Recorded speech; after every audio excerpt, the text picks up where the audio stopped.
leading the penalty battle, and that's not a department you want to lead in. 2nd and 5. Yoder with room. And that'll be close to a first down, maybe a yard away. Justin Young there, he's listed as a cornerback, but I bet he feels like a linebacker today.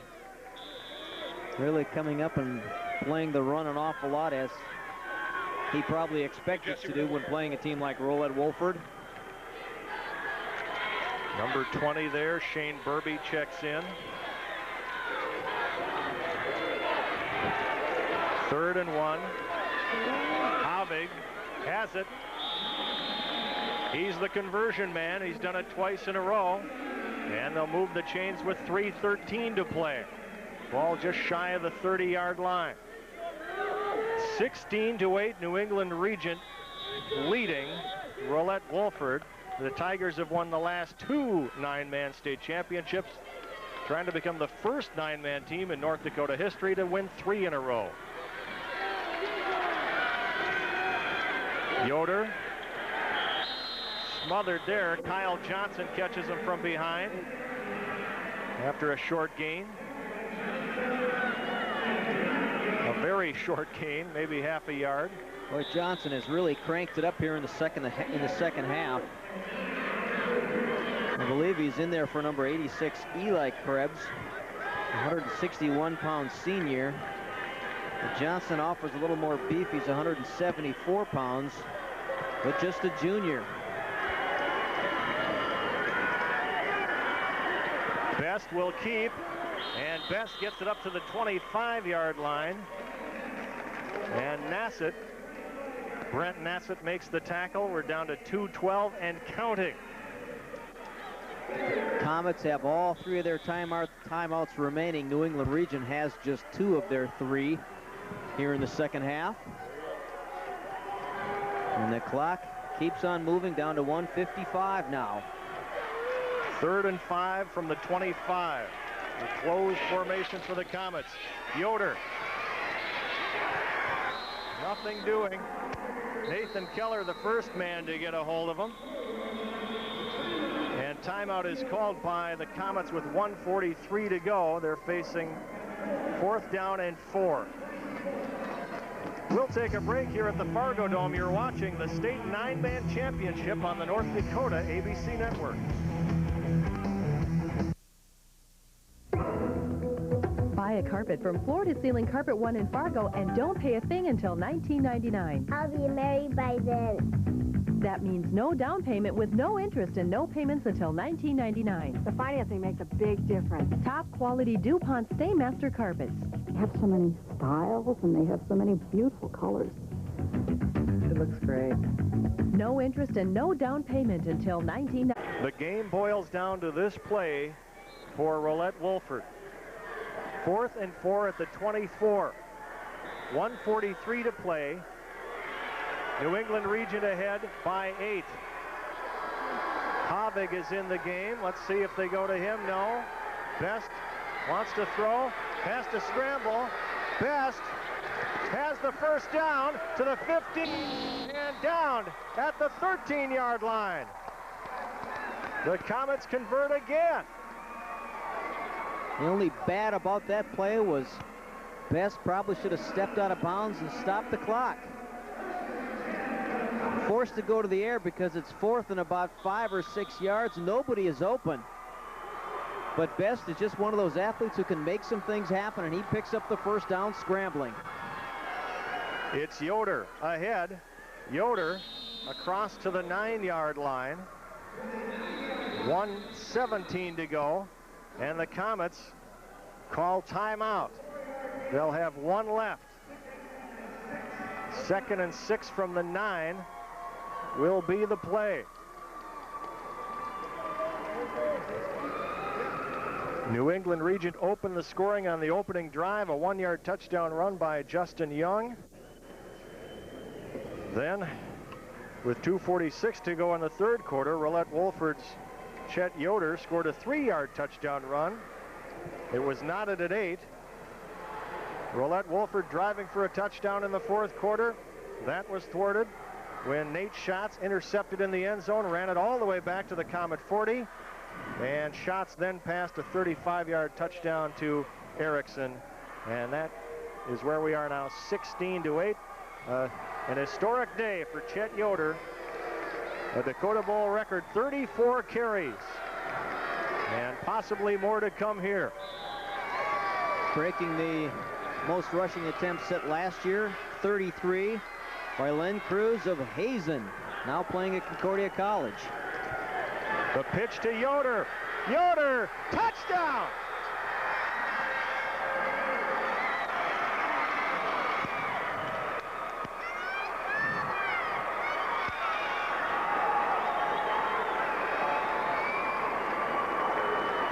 Chet Yoder, his second touchdown of the game, 25th of the year. Option football, they've had success doing that here in the second half, and he picks up a Young on the or a block on the outside on Young, just enough to open a crack to the inside, and Yoder knows exactly how far he has to go, but game's not over yet. The game's not won yet. They need another conversion. 1:12 to go. The Comets have to go for 2. They pitch it back to Yoder. This time he tries the left side, and he is stopped. Nate Schatz in there with number 10, Brian Erickson. And the Tigers still lead 16-14.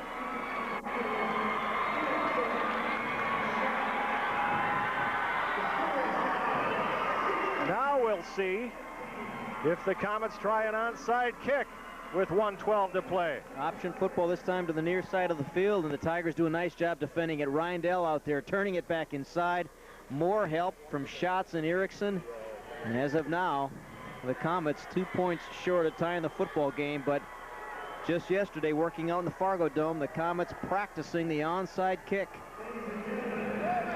And Yoder showing the effects of a 35-carry day. They have been shaken up on that last play. It's going to take a lot to keep him out during the last 1:12. And back he goes. Now all the good hands people will be up front for New England Regent.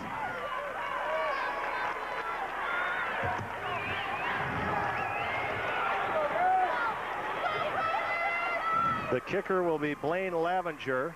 Mike Schatz directing traffic from the New England Regent bench.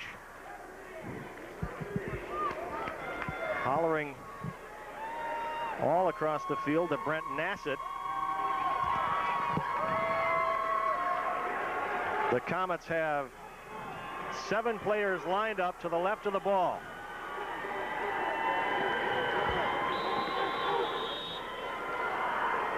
And here's the kick by Lavenger. It traveled only 6 yards. And it will go over to the Tigers with 1:12 remaining from the Comet 46-yard line. Almost too tentative on the kick. The kick's got to go 10 yards before it can be recovered by the team kicking it. And now they have to hope for a turnover or stop them on defense. A nerve-wracking time for all concerned, whether you're a New England Regent fan or a Roulette Wolford fan. Schatz will down it. The Comets have just one timeout left, and they take it right now with 1:09 to play.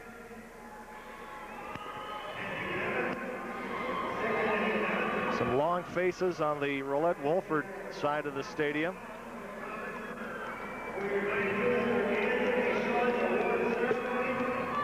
They are 1 minute and 9 seconds away from their first loss of the year.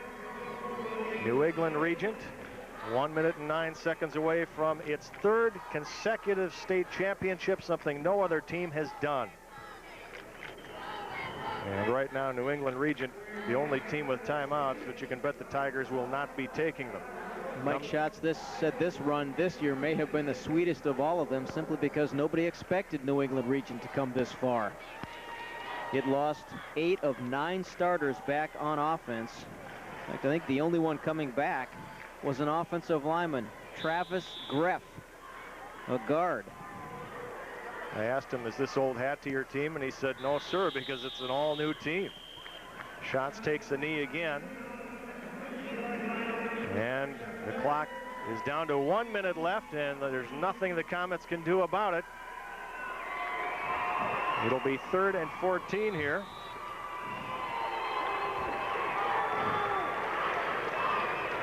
Well, we mentioned early today that New England Region had won the close games in the playoffs. 22-18 over Turtle Lake Mercer, 14-12 over Burke County in the semis, and today 16-14 over Rolette Wolford. Schatz drops to one knee again, and with 25 seconds left, that will do it.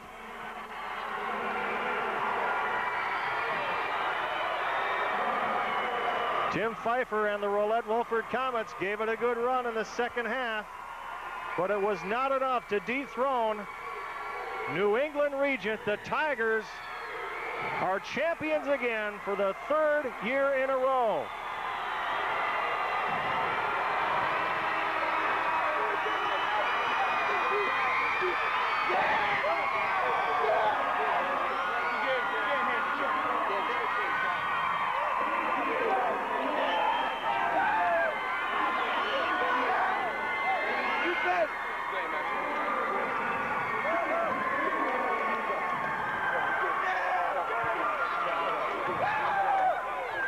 And I believe for the first time in 3 years, Mike Schatz does not get the Gatorade bath. He's used to being doused after a football game. There's still that post-game interview. Yes, that's right. That's normally when it comes. So heads up, Mike. Let's go to Chad Kuhl. He hasn't got the Gatorade bath yet, but last year this is when it happened. Coach, 3 straight. Yeah, 3 straight. The first time that's happened for 9-man. How does this one rank for your team? I tell you, talk about exciting. By far, this is the closest one we've ever been in a championship game. And, you know, being tied 8-8, they're moving down, looking like they were going to score an interception, brought back to about the 40-yard line. And then that's run a couple of plays, nice pass plays, getting them in the end zone.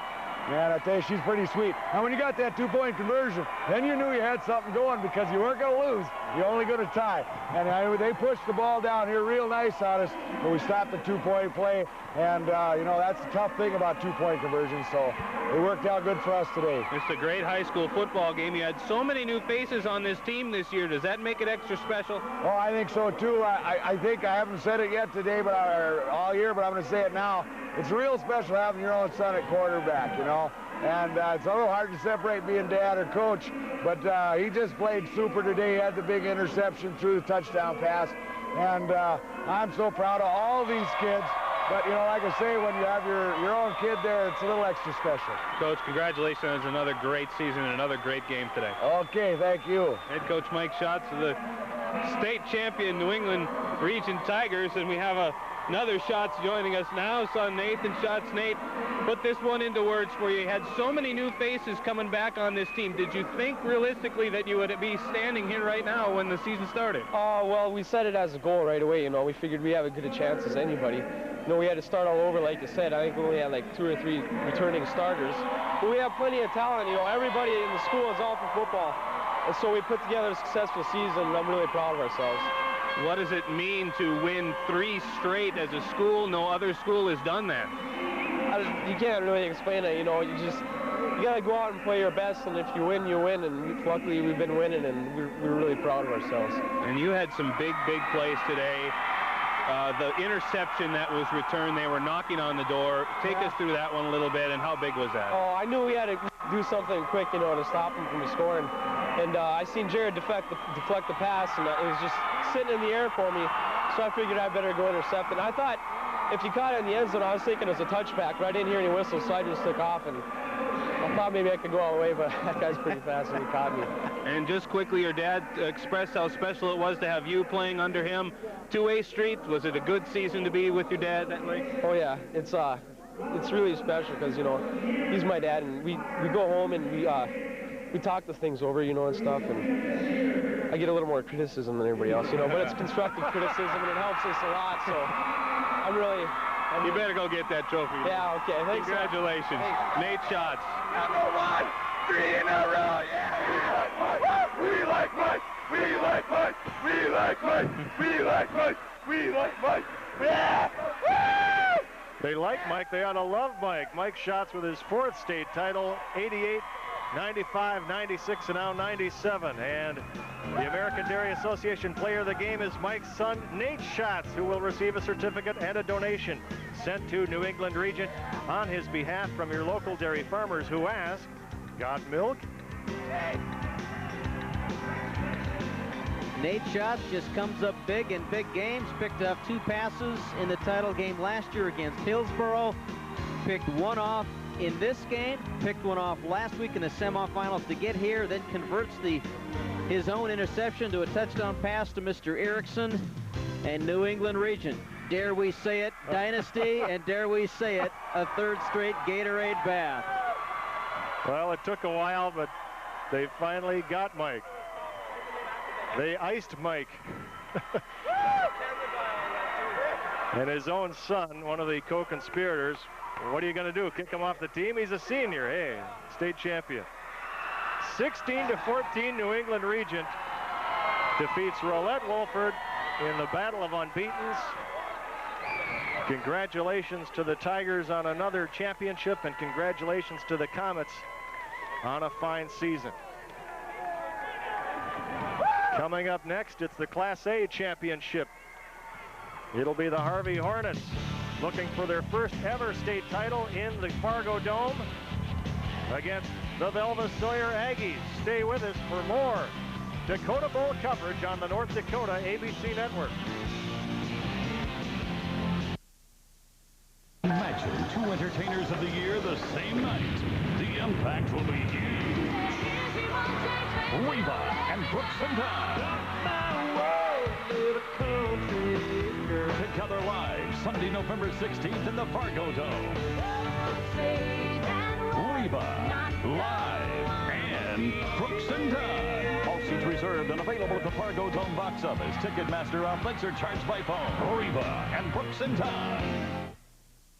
We asked a chef from Embers and another famous restaurant to show us their recipes for pancakes.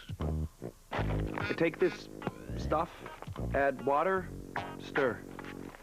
At Embers, we start with real eggs and buttermilk, add flour and a lot of other good ingredients, whip it by hand, then we let the batter rest for 24 hours. And that's what makes Embers pancakes so light. Embers, where the food is still made from recipes, not from cans.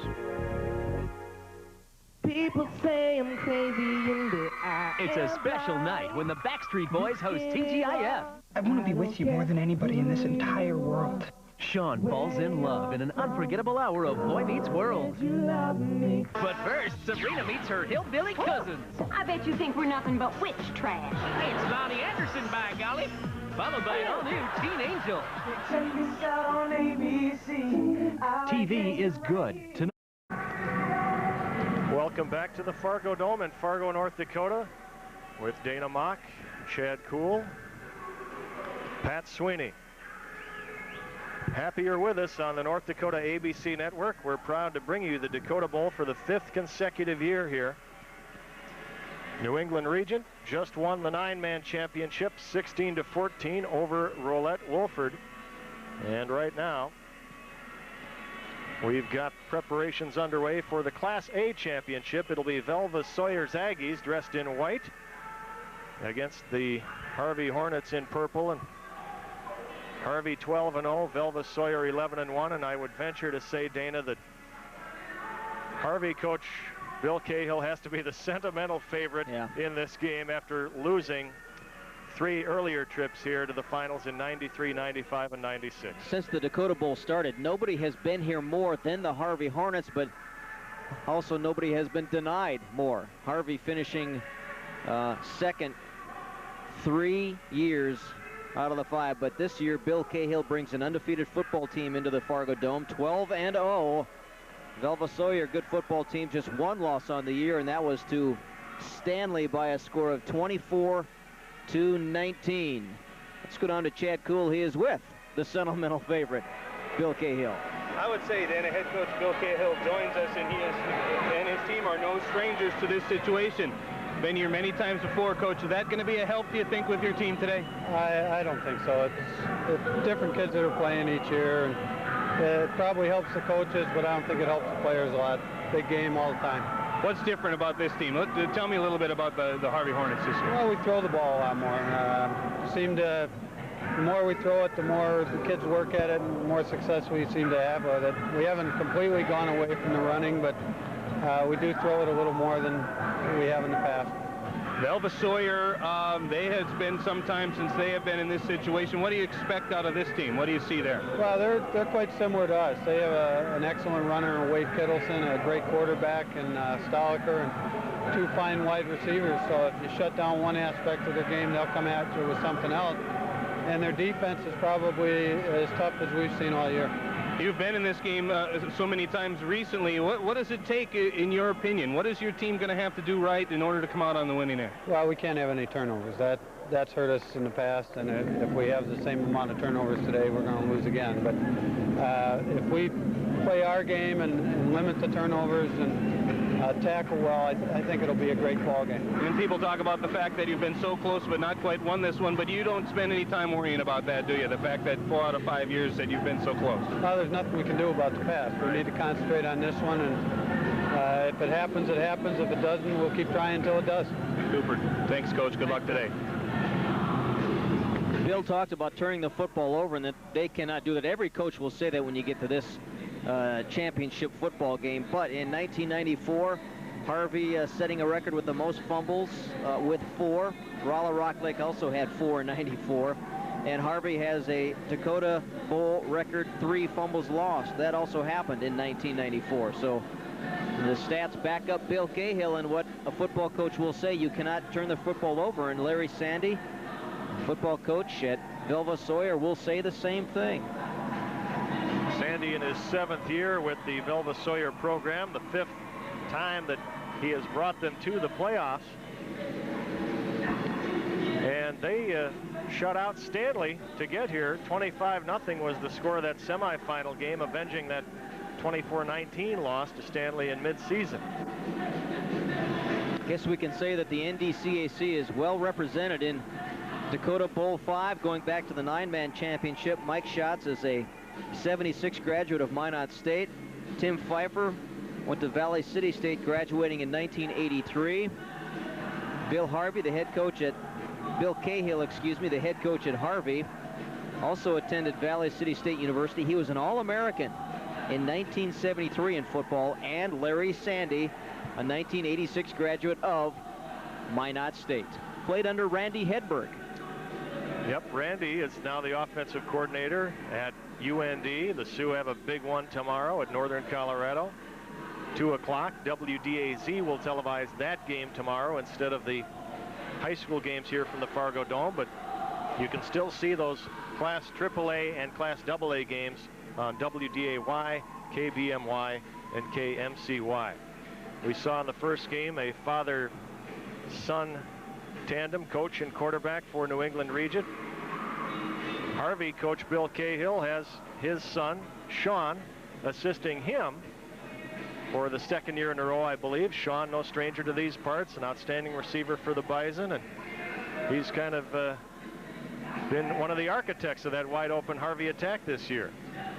Leave it to a wide receiver to try and open up a passing attack.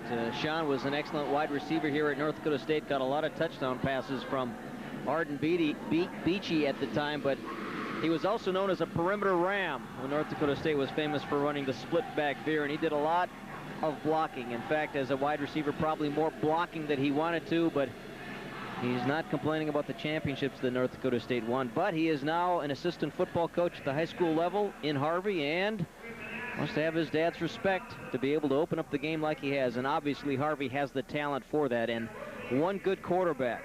Josh Liebelt threw for 273 yards in a semifinal win to get the Hornets here to the Fargo Dome.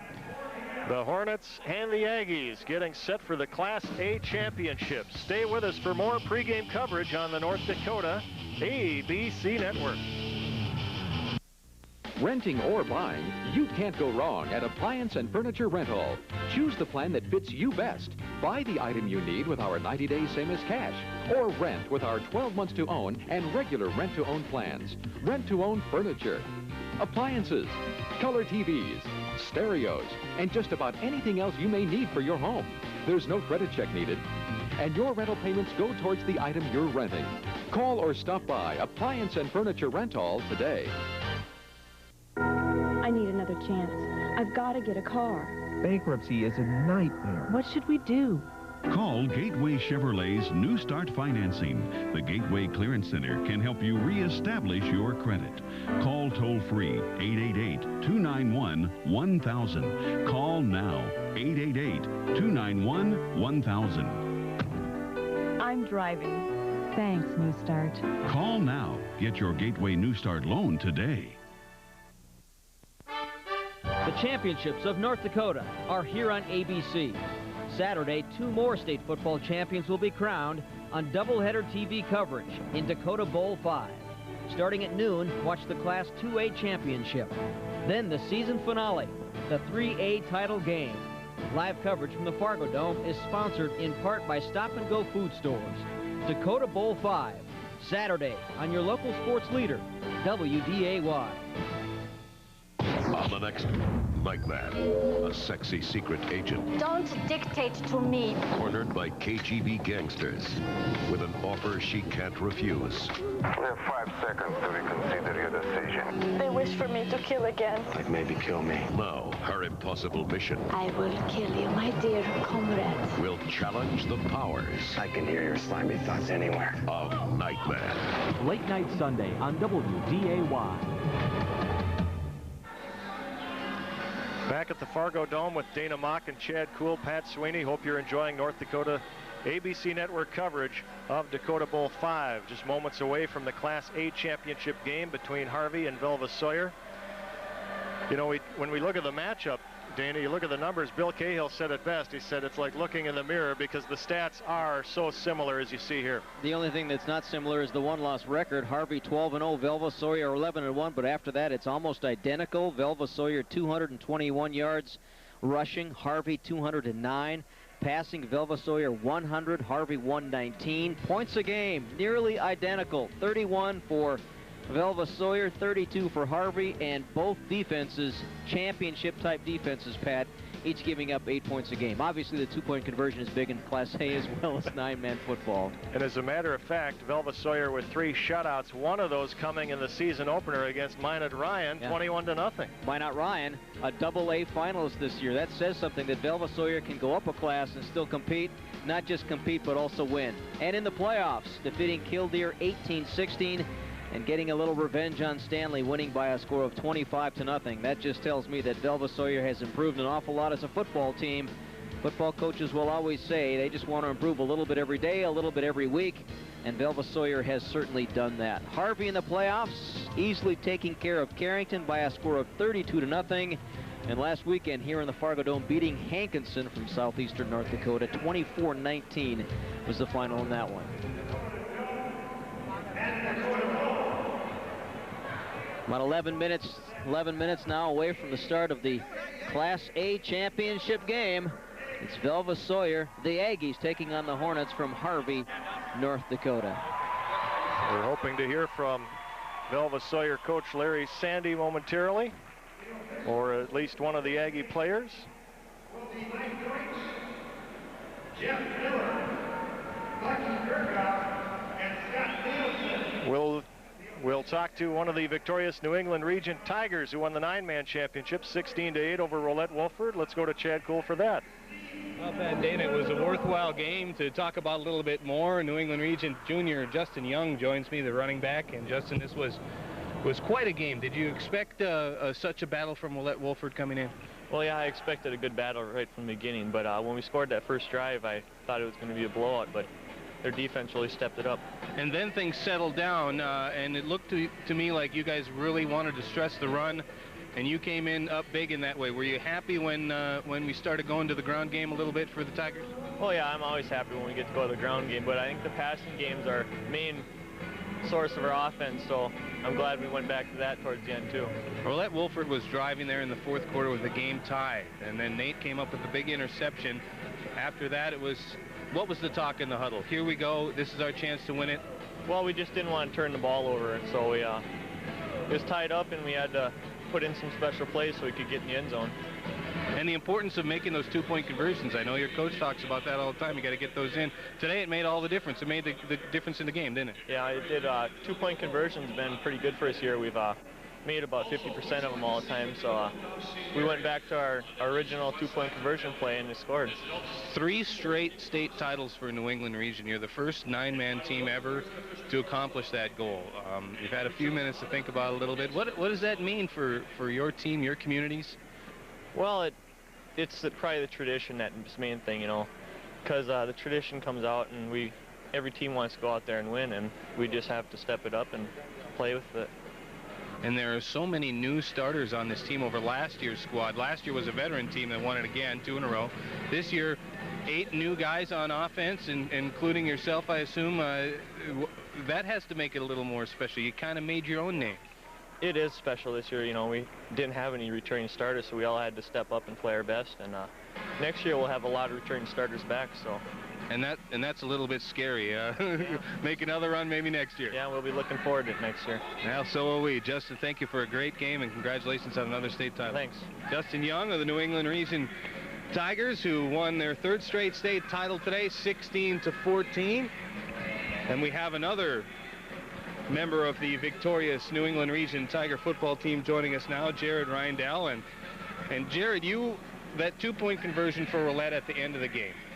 It seemed to me like you saw that one coming all the way. We kind of knew that they were going to go to Yoder, and you made a big hit there. Can you tell me a little bit about that play? Yeah, actually I thought they were going to run between the tackle and tight end, and they went option to my side, and it was slow developing. We had time to react, and we went over there and made the stop. Your offense was highly touted coming in, but your defense all season, I mean, statistically was fantastic, and you seemed to make the difference today. At least, you know, in one play, that was the game, that 2-point conversion, the defense. You feel like the defense had to step up today? Yeah, defense played really well all year, and we've made stops throughout the season.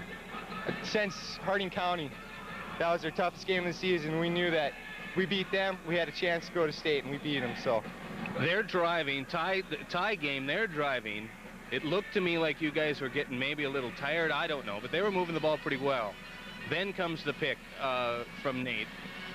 Did you feel at that time that, you know, boy, we really got to buckle down here? What was going through your minds as they're driving down in a tie ball game? I thought I was almost over with. It was the first time all season I was really scared. They were really close, and I didn't know what was going to happen. Then they ran the pass play. They ran that same pass play twice. I knew it was coming in and stepped over the middle and tipped it up to Nate, and ran it back. Got a little bit lucky. And then to punch it in after that. 3 straight state titles for New England Region. For your communities, I mean, no one has ever done that. That's got to be pretty special. That's really special. Makes the New England people proud.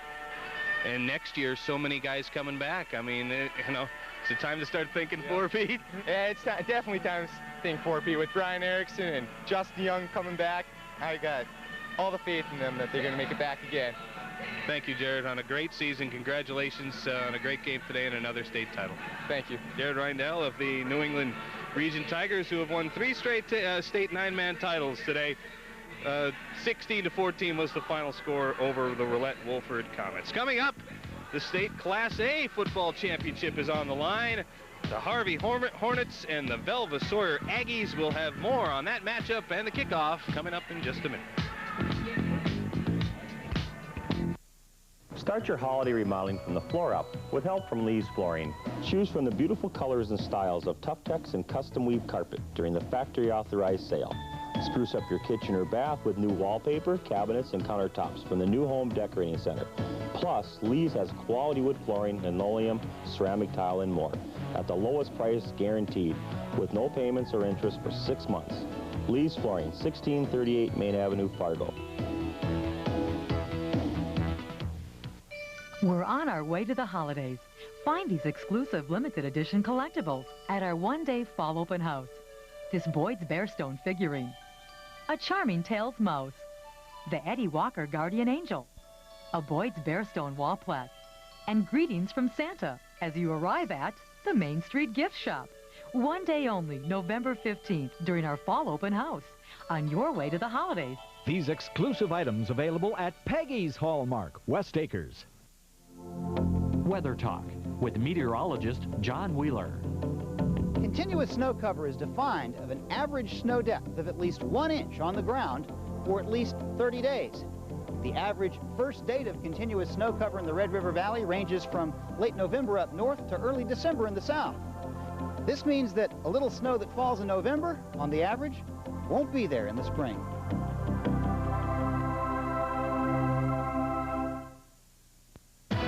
Friday on WDAY News at 5. In Jamestown, the Senior Center is going in debt, and the financial distress could jeopardize the well-being of Jamestown's elderly.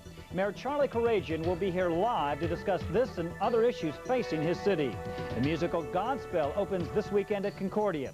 Photographer Eric Spears' picture story spotlights Hollywood choreographer and Concordia alum Scott Grossman. That's coming up after the Dakota Bowl Friday on WDAY News at 5. John Wheeler, WDAY Weather. We're moments away from the North Dakota Class A championship high school football game between Harvey's Hornets and Velva Sawyer's Aggies. Harvey 12-0, Velva Sawyer 11-1. A couple of good quarterbacks in this game, Dana. Let's take a look at Josh Stahlecker of the Aggies.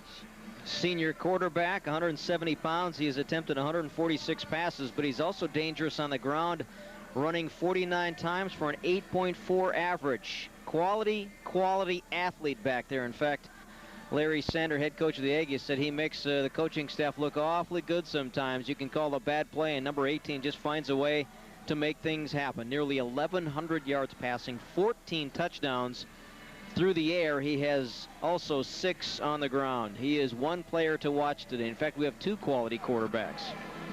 Jeremy Liebelt on the other side for Harvey. He can throw it. He can run it. Liebelt, 82 of 151 passing coming into this one for 1,066 yards. So pretty close yardage total to Stahlecker. But Liebelt has thrown for 22 touchdowns, 8 more than Stahlecker. And he has rushed for 731 yards, averaging 5 yards per carry. And he has 12 touchdowns on the ground. So we're expecting a wide open game. Harvey had a wild one with Hankinson here in the Fargo Dome last week, and we'll see if we can match that excitement today. There's Liebelt, number 2, the senior, as they are practicing kicks with Nick Raugust. Liebelt's passing numbers, as we mentioned. They will rarely kick, Harvey. Usually will try for 2 points on the conversion. But Cahill said if they did try a field goal, Raugust would be the man. Kicker for Velva Sawyer, Wade Kittleson, also having a great year on the ground. 24 touchdowns and 1,181 yards. He has made 1 field goal this year in 3 attempts. That was a 25-yarder, and he's 29 of 43 on PATs. So Velva Sawyer a little bit more experienced in the kicking game today. Kittleson is a man to watch on both sides of the football. Running the football, the 205-pound senior has nearly 1,200 yards and 24 touchdowns. But I think when Bill Cahill talks about Wade Kittleson, he talks about him as a defensive player, a linebacker. This is a man who knows how to get to the football, and he gets there in a very physical way. He is a concern for the Harvey Hornets on how to handle him defensively. There are a lot of Kittlesons on the Velva Sawyer Ball Club. Cody Kittleson is the brother of Justin Kittleson and Jade Kittleson, a lineman. Justin's a receiver, Cody a freshman running back, and Wade is a cousin to those other 3 Kittlesons. So you'll hear that name a lot today, Kittleson, and you'll probably hear this name a lot today, Pat Arnold, 1,200 plus yards rushing and 11 touchdowns on the ground. He's been in this program for several years, trying to close out his career today with a state Class A championship. The first time that we've played 4 North Dakota championship games with the new 4-class system. The 9-man game is complete with New England Regent defeating Roulette Wolford 16-14. The Tigers with their 3rd straight state championship. Harvey can say been there, but hasn't done that. That's exactly right. Back with the kickoff in just a moment on the North Dakota ABC Network.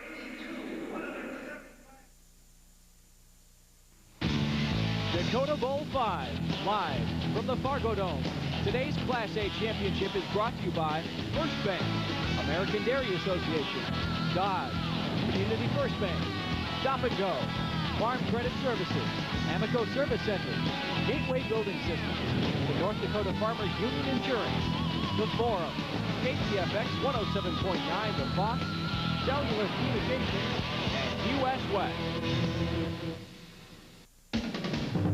In his 21 years at Harvey, Bill Cahill has accomplished everything but a state championship. A runner-up the last 2 years, the Hornets hope to take that final step today. Velva Sawyer head coach Larry Sanders is also no stranger to the playoffs, appearing in 5 of the last 7. But it's been 14 years since the Aggies won it all. The elusive Class A championship, next.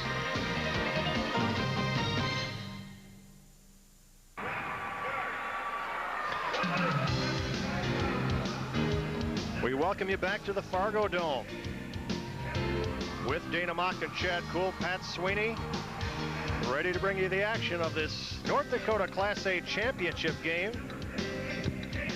The Velva Sawyer Aggies and the Harvey Hornets. Bill Cahill hoping to avoid a 4th Dakota Bowl loss. I think a few years ago you called Harvey the Buffalo Bills of the Dakota Bowl. Now we can maybe say Denver Broncos, Minnesota Vikings. Obviously a lot of folks pulling for Bill today. But Velva Sawyer and Coach Larry Sandy will have something to say about that. I think Cahill did say the other day this is the first time they've worn purple, so maybe that'll change their luck. The Aggies won't feel very sentimental at all. Velva Sawyer with an enrollment of about 245, and Harvey's Hornets, that school with about 210 people. I know Sioux women's basketball coach Gene Roebuck, I think he'll be rooting for Velva, being a Velva native. Lots of sports this weekend. The Sioux women and men opening their seasons at home tomorrow, and the Bison doing the same tonight. Actually, the Bison women are at Moorhead State, aren't they? Yep, the Bison men are at home against Valley City State. The women travel across the river for a 5:30 game against Moorhead State. And Sioux hockey in Grand Forks tonight, tomorrow against Minnesota Duluth, and the state Class A girls basketball tournament going on this weekend at Fargo. Our sideline reporter is Chad Kuhl. Chad? Thank you, Pat. If you're looking for signs perhaps in favor of Mr. Bill Cahill getting his first state championship, the last 2 years they finished runner-up, but they were on that sideline over there for both of those games. Today we've got a change for Coach Cahill. He's on the near sideline. Which will probably tell you that doesn't make much difference, but we'll use whatever we can get here. If it's not the team host, it's got to be the sideline.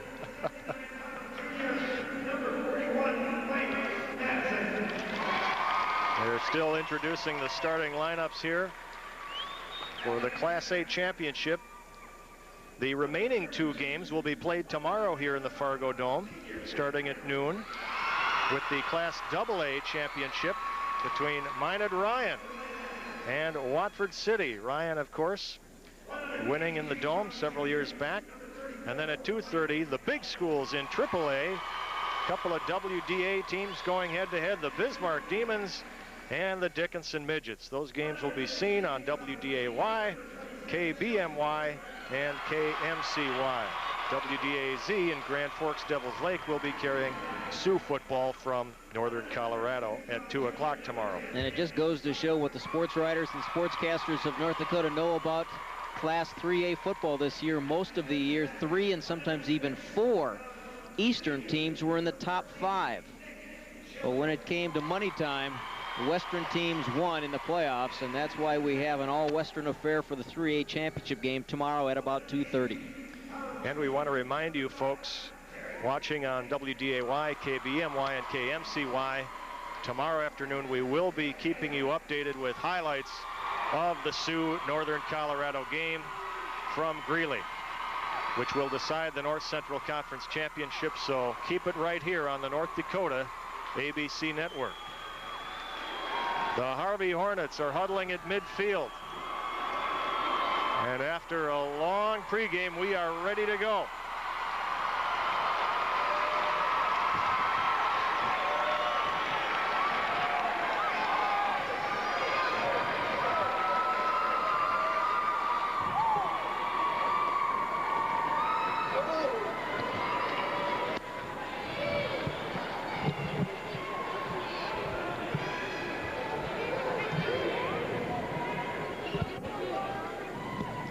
Bill Cahill with some last-minute words to his Hornets, and Larry Sandy with some final comments to his Aggies.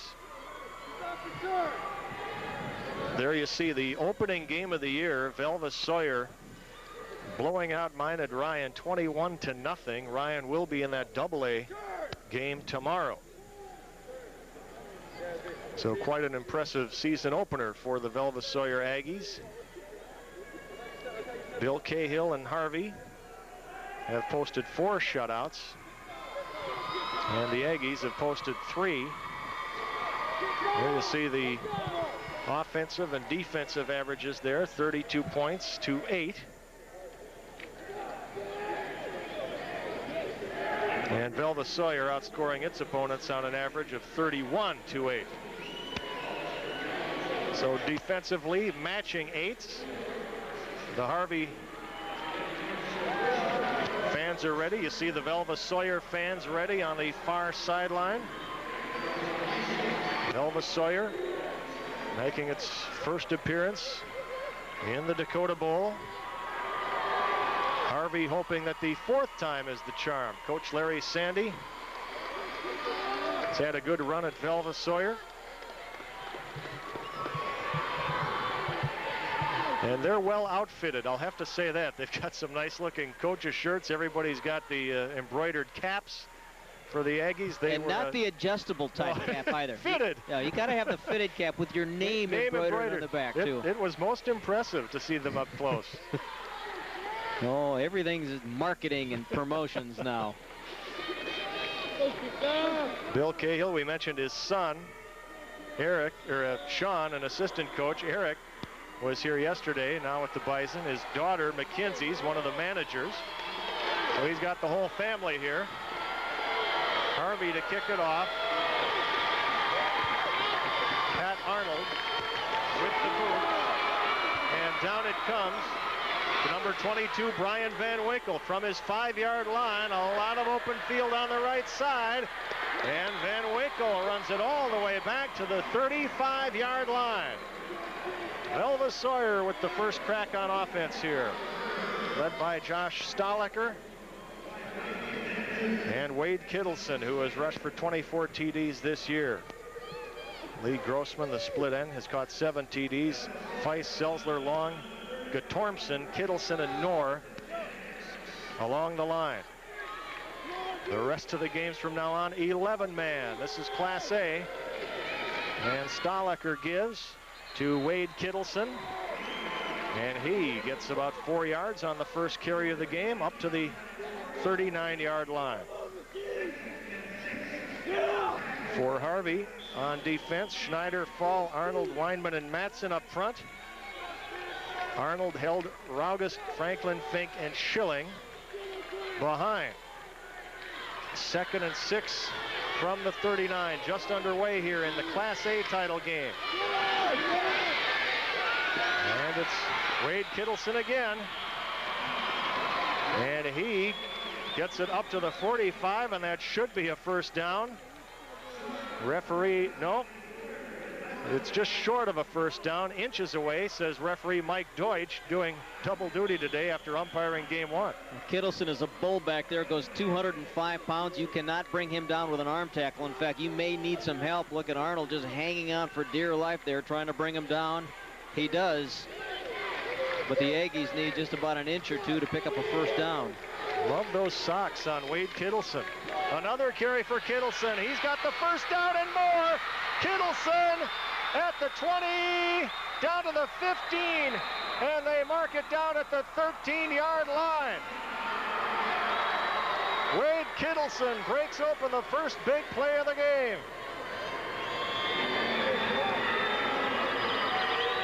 You need an inch, you get a mile. Once you get through that line of defenders, it's a foot race.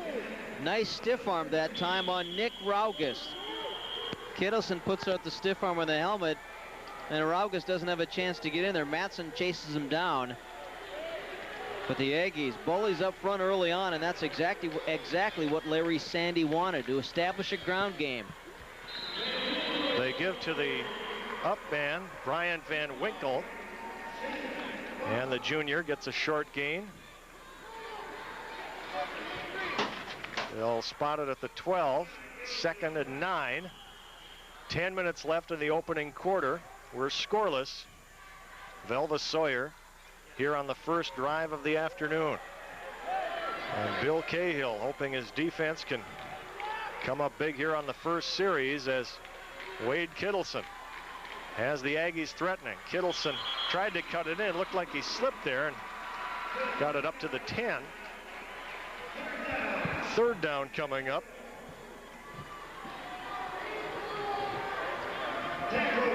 Defensive lineman Bob Weinman, number 71 that time, got into the backfield and forced that play where that play didn't want to go or wasn't designed to go. So something positive for that Hornet defense here, and that's exactly what they need.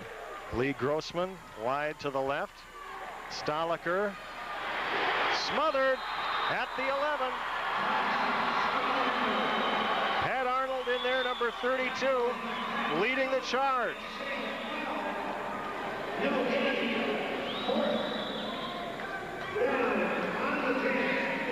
Strung that one out on the line of scrimmage, and there was no place to go on the option for Stoliker, and we've actually got a field goal attempt here. Something you don't see too often. The first one of Dakota Bowl 5, Wade Kittleson lining it up from the 16, and it is good. A 26-yard field goal for Wade Kittleson. 1 yard short of the Dakota Bowl record, which was set last year by Mike Klein of New England Region. 8:28 to go. It's 3-0 Velva Sawyer. Is your vehicle ready for winter? Now's the time for your vehicle's winter checkup at your locally owned Amoco Service Centers. A 16-point vehicle inspection is just $9.95. Ensure proper engine cooling with a radiator flush and fill. Amoco has ASE certified technicians available 7 days a week with computer record keeping and competitive estimates. And don't forget to get a quality Amoco motor oil change. See your locally owned Amoco Service Centers for details. You expect more from a leader. A commitment to community. It's how we did business at our very first bank 100 years ago, and it's still how we do business today. We're proud to say we've grown up with you right here at home. Community first. Uptown choices, hometown style. Ever wonder how many people at those big banks get their paws on your loan application? At Community First, we're positively local. Community First. Uptown choices, hometown style.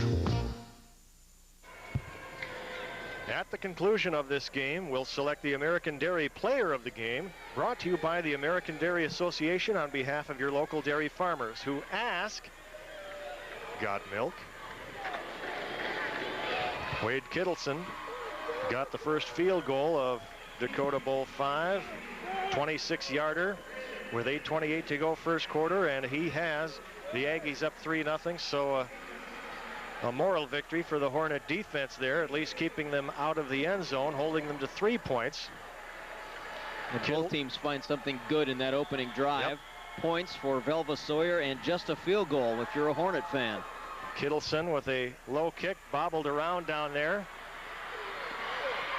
And picked up by Nick Schilling, number 14. And he takes a hard hit as he gets it short of the 25-yard line. Jeremy Liebelt leading the Harvey offense with a total of 34 touchdowns combined on the ground and through the air. Pat Arnold, his favorite rushing threat. Waldock, Volk, Arnold, Hager, Buckmiller, and Weinman on the line. 1st and 10 from the 24. Harvey out of the shotgun to start things off here, and they go to Shelby Franklin, who's open at the 30, puts the move on, gets by one man, and is forced out at the 39. 1st down, Hornets. Well, if Liebelt and Franklin aren't best friends, they should be. Franklin is the #1 receiving man for Harvey, and a little rollout pass by Liebelt, helping with protection. Franklin runs a little stop pattern, and here where he is dangerous. Puts a little move on Stoliker and picks up extra yards. That's Franklin's 39th catch of the year. He came in with a 20-yard per catch average. Now at the 38-yard line. It's Liebelt off the fake, trying to tightrope it, and he is across midfield out at the 48-yard line of Velva Sawyer. Well, that option play was so deceiving. Look at all the Aggies go after the dive back that time. Even the linebacker was biting on the play. Stolacker from his cornerback position was nudging inside and not respecting the outside game. Good play fake carried all that time by Jeremy Liebelt. A 3-receiver set now for Harvey. They sent Franklin, Schneider, and Raugust out to the left. Off the play fake. Liebelt keeps it and plows ahead up to about the 41-yard line. 7-yard gain. Here's the defense for the Aggies. Anderson, Van Winkle, Vogel, and Selzler up front. Kittleson, Guttormson, Stoliker, Feist, and Grossman. The linebackers in secondary. 2nd and 3 now for Harvey. 2 receivers on this formation. They give it to Mike Held. And Liebelt just got that handoff away. 1st down. They have yet to move the chains, but it appears to be a 1st down, and now they officially move it from the 37. Life is not always good as an option quarterback. Liebelt finds out that time as defensive tackle Brian Van Winkle slices in and nails him just as he's given the ball off to Mike Held, the junior running back. Held again for a short gain across the 35. Lance Selzler, number 75, among those in on the stop. Larry Sandy trying to keep his team positive. Chad Kuhl is down below. Chad, what have you got for us? Just an observation, Pat, that Bill Cahill is passing down a little responsibility. Sean Cahill calling all the offensive plays here on the first possession for Harvey. There's Sean, the former Bison. 2nd and 7 now. 3 receivers. Liebelt going deep. And he's got Raugust. It's intercepted. Intercepted by Josh Stoliker in the end zone. And the Aggies will get it back at the 20. Liebelt just throwing that one up for grabs and hoping Raugust can just make a play, but Stoliker, also a playmaker, gets the underthrown ball, and you know the coach will immediately go over to Raugust and say, you have to turn into a DB and get that ball away from him.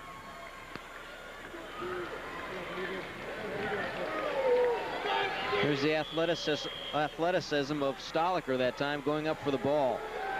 So Harvey's first drive ends in an interception. The Aggies back on offense, leading 3-0. It's Kittleson being held up by Shane Fall, 242-pound lineman. He's a senior. No gain there. 2nd down and 10 coming up with 6:25 to go first quarter. You won't make a living as a football coach if you run at Shane Fall. A 242-pound senior. You kind of have to run away from him. In fact, Bill Cahill compares him to a Phil Hansen type player.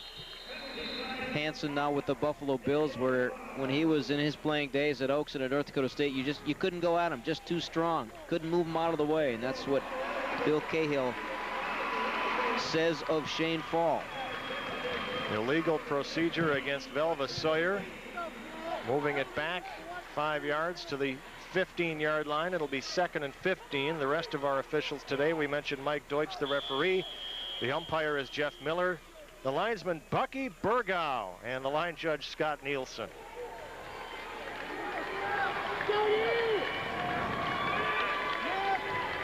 Josh Stahlecker on the misdirection. It'll be Justin Kittleson, number 81.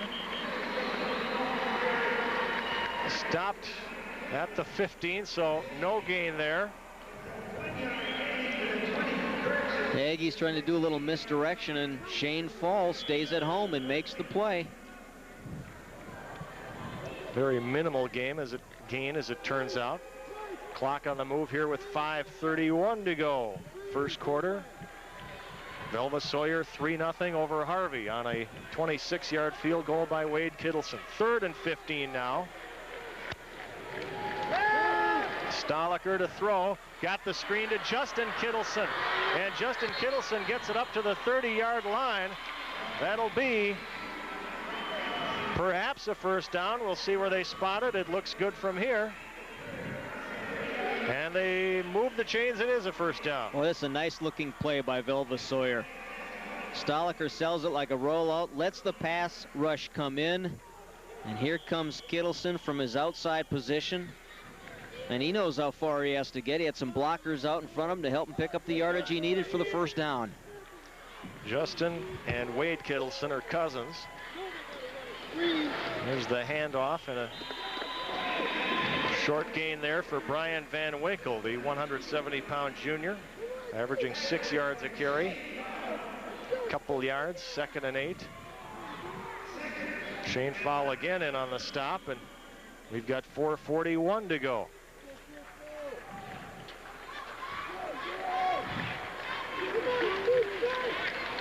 Class A championship game, first quarter, 3-0 Velva Sawyer over Harvey. Shane Fall digs in, and Stahlecker is going to throw, and he's overshooting Justin Kittleson, and a defender got a hand on that. In fact, if Kittleson doesn't get a hand on that, Nick Schilling, I think, has the interception. The free safety for Hornet had a beat on the ball, and it was deflected at the last minute by Kittleson. And Schilling couldn't come down with it. After a shaky opening defensive series for Harvey, I think they've settled down a little bit here.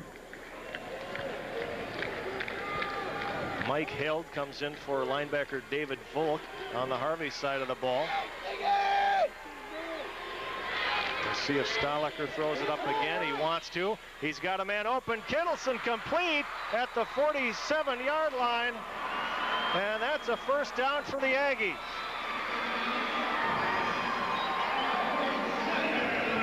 Wade Kittleson, his 11th catch of the year. This play works because Stahlecker has time back there, and that allows the back out of the backfield, Wade Kittleson, to get downfield a little bit. Pat Arnold, the linebacker, just lost him a little bit. Turned his head and he lost him. Nick Raugus making the tackle. 4 minutes left first quarter. 1st and 10 now for the Aggies. Stahlecker on the pitch. It's Wade Kittleson. He's got some open field. Past the 40, down to the 36. First down Aggies.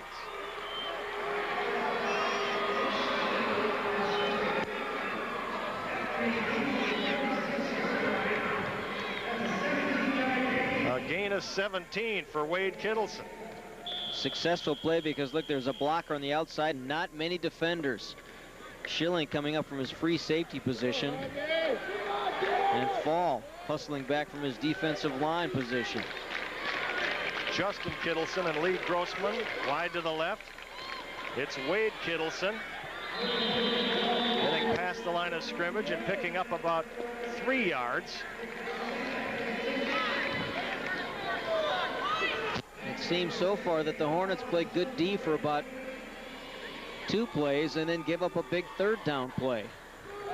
Happened in the opening drive. They gave up 1 big play to Kittleson, then settled down and held Velva Sawyer to just a field goal. Ball spotted at the 32. It's 2nd and 6. What a start here for Wade Kittleson. And that's Brian Van Winkle. And that's another first down for Velva Sawyer at the 22-yard line.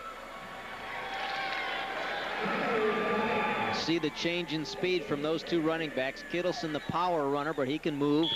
But Van Winkle is that little scat back, 170 pounds, and as soon as he sees a hole, he's gone. Look at that. All of a sudden, number 22 appears out of that offensive line, and he's into the secondary. 1st and 10 from the 21-yard line.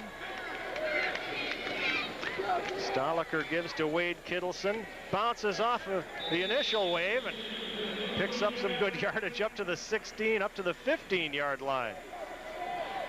He keeps going and going. Running through arm tackles, even that of Pat Arnold, who was a 2nd-team All-State linebacker a year ago. 2:03 to go, and the clock moving down here in quarter number 1. It's 3-0 Velva Sawyer with the ball and the lead. They split the receivers. Grossman to the left, Justin Kittleson to the right. And they give to the fullback Van Winkle, met immediately.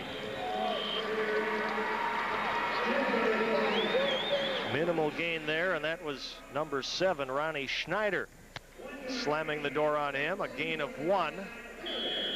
3rd and 3 from the 14 here. Kittleson single-handedly outgaining the Harvey offense here in the opening quarter. Big 3rd down play here. Harvey held the Aggies to a field goal earlier. And Kittleson will be very close.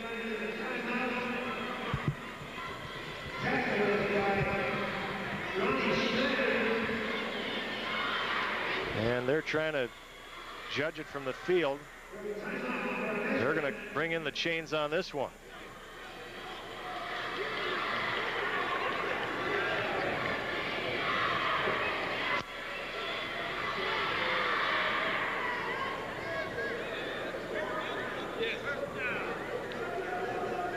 Just barely. Yet another 3rd down conversion for Velva Sawyer. This is getting frustrating for that Hornet defense. Bill Cahill sends Jeremy Liebelt in to the defensive backfield for Terry Fink. It's 1st and 10 from the 11-yard line. 63 seconds left in the opening quarter. Velva Sawyer, clad in white, leading this game 3-0.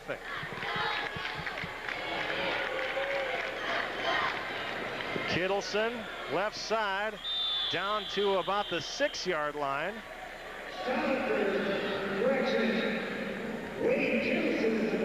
Kittleson, one of those running backs where if you hit him anywhere above the waist, he's going to give you a ride for about 3, 4, and 5 yards. Runs with all his weight going forward. You almost have to get him around the ankles to bring him down in a hurry. 205 pounds of it. 2nd and 5 from the 6 now.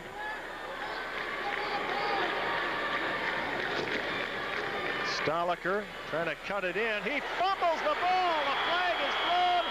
Harvey says they have it. And we'll see what that flag is all about.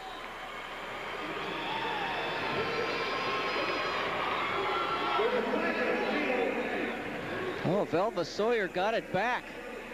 I thought there were a lot of purple shirts around there. Ronnie Schneider, I believe, from his defensive end position, stripped the ball from Stoliker. But the flag on the play is holding against Velva Sawyer. Mike Madsen, I think, was the Harvey player. He thought he had the ball. We'll check it again. See if we can see number 7 from the outside. Sneak in, rip the ball right there. And look at the purple shirts there. Look, Matson has a shot at it. In fact, he's got it right there, but credit that Aggie right there. Who is it, number 18? That's Stoliker who got it back? That's just winning a fight at the bottom of the pile. A break for the Aggies. Bill Cahill urging his defense to hold tight as it did earlier in the game when it limited the Aggies to a field goal. 11 seconds left here in the opening quarter. And the only points on the board, that 26-yard field goal by Wade Kittleson. They split the receivers. Grossman to the right, Justin Kittleson. This is Wade Kittleson staying on his feet and scrambling past the 15-yard line. It'll be short of a first down, and that will be the end of the first quarter. Our score, Velva Sawyer 3, Harvey nothing. The second quarter of the Class A championship coming your way next on the North Dakota ABC Network.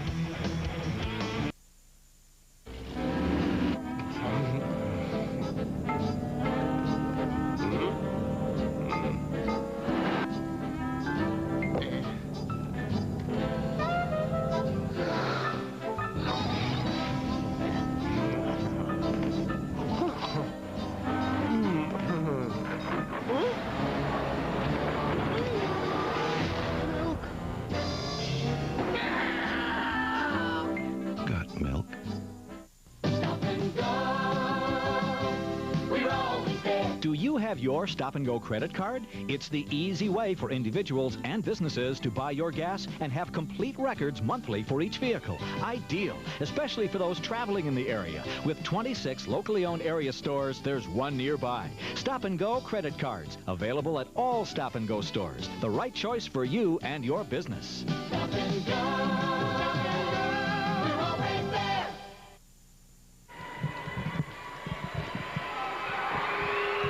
Second quarter about to begin here in the Fargo Dome. Class A championship. Velva Sawyer leading Harvey 3-0, and Wade Kittleson, if he keeps up this pace, will finish with 400 yards rushing, Dana. And don't look for number 34 anymore. He has now changed uniforms because number 34 was ripped, and he'll go to number 33. But he is having an enormous day so far. 9 yards a carry. And we make the change graphically as well. Way to go, guys. Gotta be the socks. Now we'll see if it's the number. Third down and 13 from the 14-yard line for Velva Sawyer on the first play of quarter number 2. And hold everything.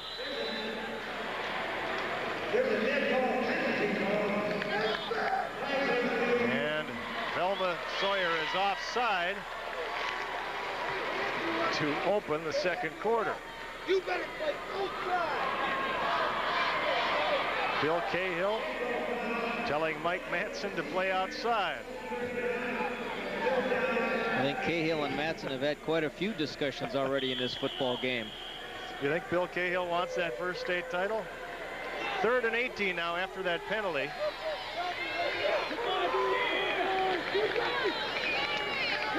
Stoliker has a man open, but it's behind Justin Kittleson and off his hand.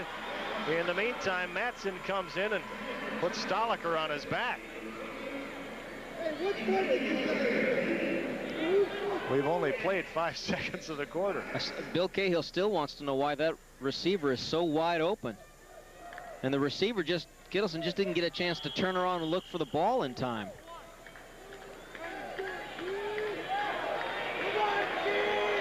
Fourth down, they'll go for it. Stoliker being chased by Matson. Stoliker completes it. Touchdown! Aaron Feist. His 4th touchdown of the year on his 10th catch of the year.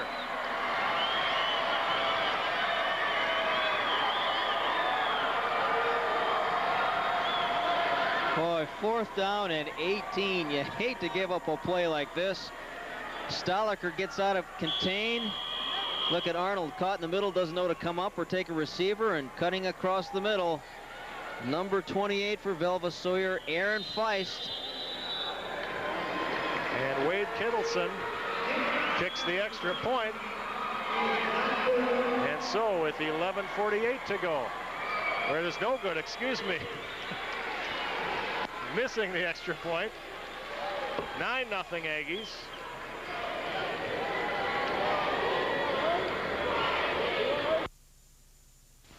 Shop Archie's Bargains with 100,000 square feet of savings. Discounts of 25 to 50% at the register on selected merchandise store-wide with all toys, Christmas decorations, brass giftware, and artificial flowers 50% off.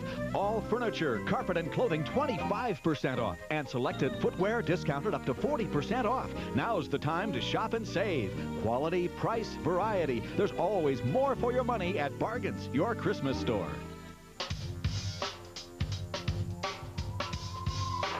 Police believe that the break-in occurred at 1 a.m. The Attorney General's office selected them from nominees submitted by state law. With a $300 transportation grant Joined the West Fargo Police Department in 1989.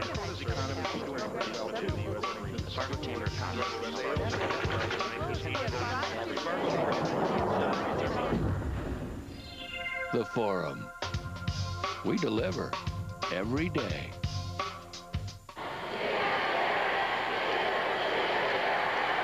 Bill Cahill, the Harvey coach, not happy. His team is in a 9-0 hole here early in the second quarter.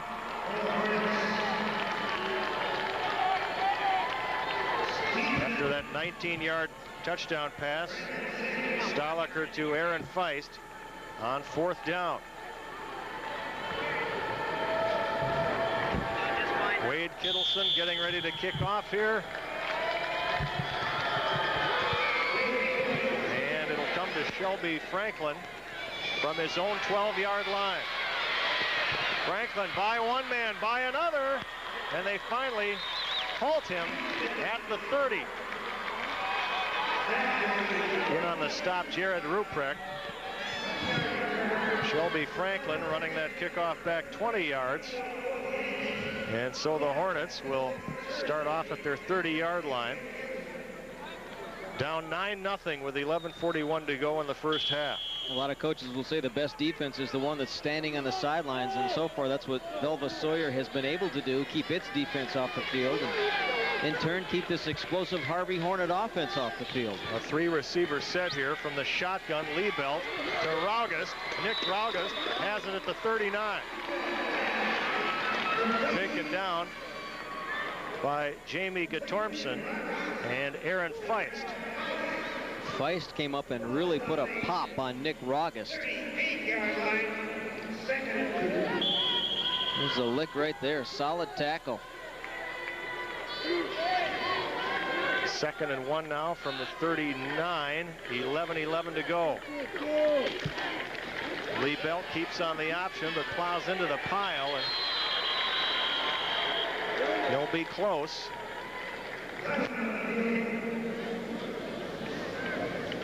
And they give him the first down.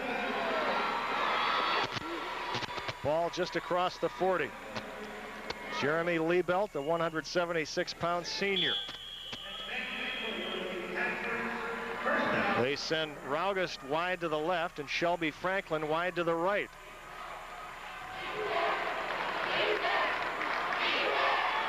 On play action, it's Liebelt keeping.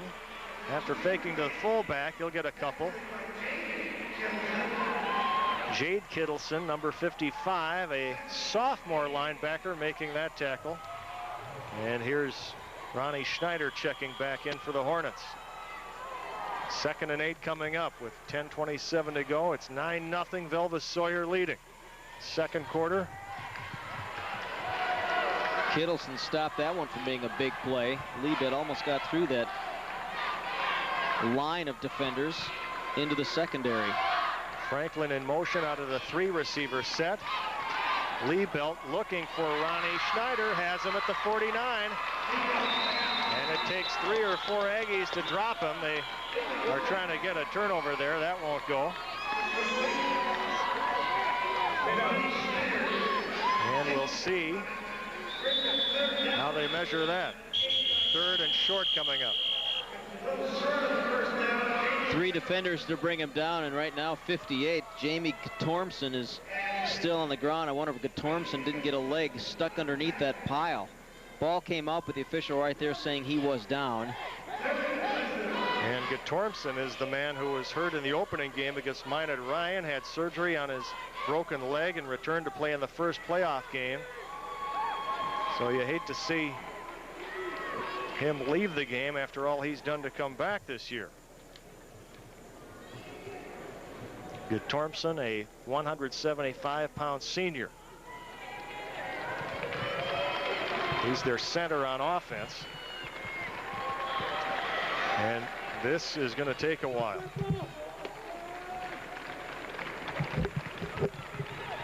It can never happen right in front of your own bench, can they? Going to make you walk 55 yards. Well, we hope Jamie Guttormson is all right. Right now, the Harvey Hornets are faced with 3rd and 1 from the midfield stripe. 9:46 to go until halftime and a 9-0 Velva Sawyer lead. They give to the fullback. There's a fumble. A flag is thrown. Velva Sawyer has the ball. Grossman recovering. No flag, excuse me. It was just a marker being thrown. Faking the dive, pulling it back, getting the first down, but the ball just comes out. Nobody hits him above the waist. The ball just slipped away from Liebelt. And it's time for hands on the hips, folded arms on the Cahill sidelines. It's not what the Hornets needed offensively. They need to get something together here. Stoliker with time, has a man. It's overthrown. Had Lee Grossman out there, but Nick Raugust was right along with him. I can't recall, Dana, can you? I don't think Harvey's ever had a good start in any of these Fargo Dome title games. No, and I think Bill this year was trying something different, not coming here the night before. They were going to bus in this morning and play a football game, maybe trying to change luck, but as Mother Nature would have it, the Hornets were forced to come in last night, stay overnight, and they were here early this morning. So was Velva Sawyer. In fact, before the first game even kicked off, about 11 o'clock, the team started marching in.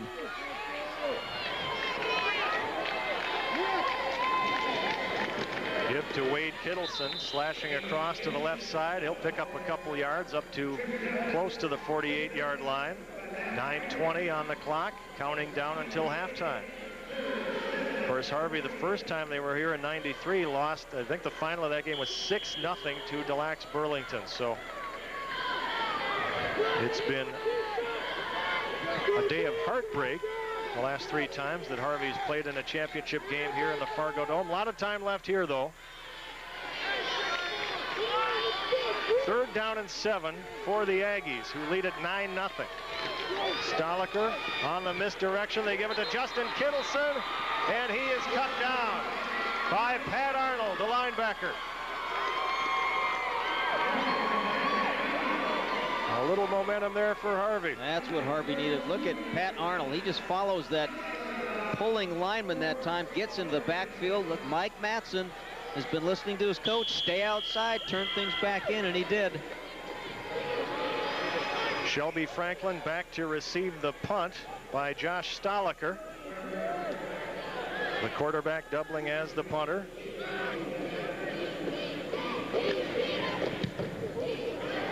Gets it away, and Franklin has to retreat, fielding it at his 18-yard line. Fumbles the ball, it rolls out of bounds. It'll be Harvey's ball. That was Jade Kittleson tracking him down from behind. 8 minutes, 2 seconds to go in the second quarter. It's 9-0, Velva Sawyer.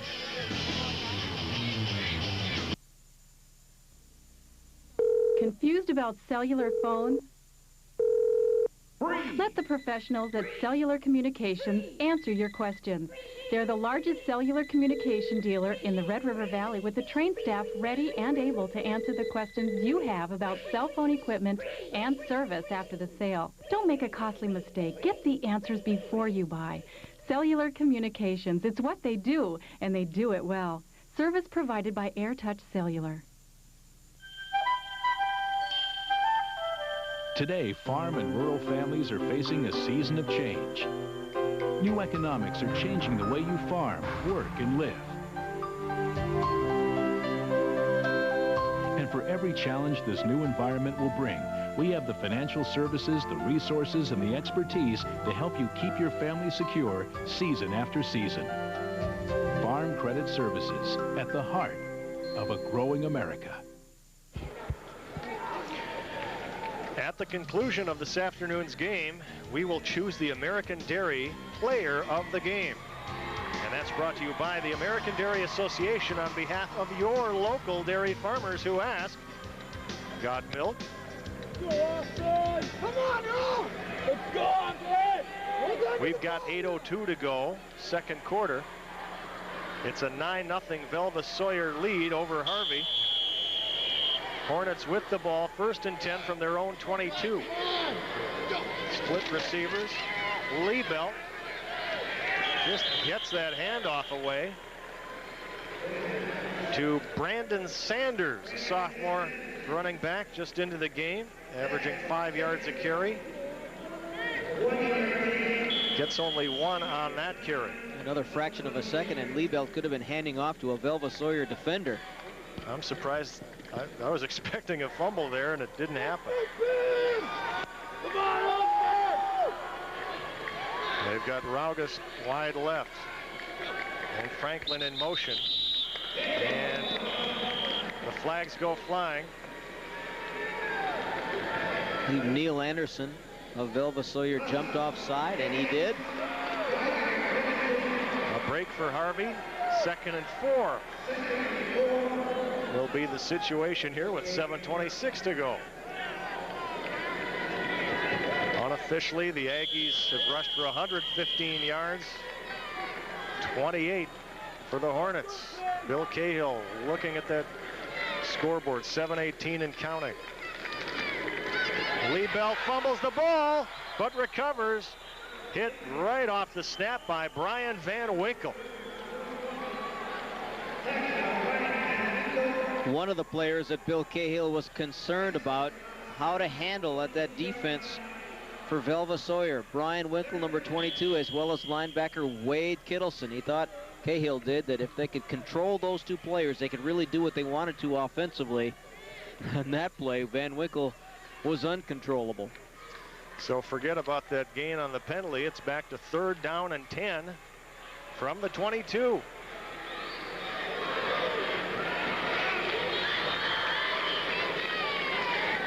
Shelby Franklin in motion again.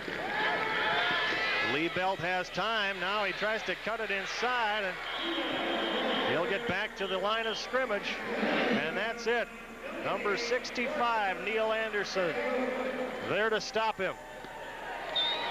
And it'll be punting time for the Hornets. When Liebelt tucked the ball, I think he thought there was a lot of room to run, and boy, it just closed up in the hurry. Dustin Vogel and Neil Anderson sandwich Liebelt. Dakota Steedsman is the Harvey punter. Gets it away, and it'll come down to Lee Grossman at midfield. Picks up a block, picks up some yards. Grossman all the way up to the 37 of Harvey with 5:43 to go, second quarter. And a penalty clipping against Velva Sawyer, so forget about that gain. They're bringing it back.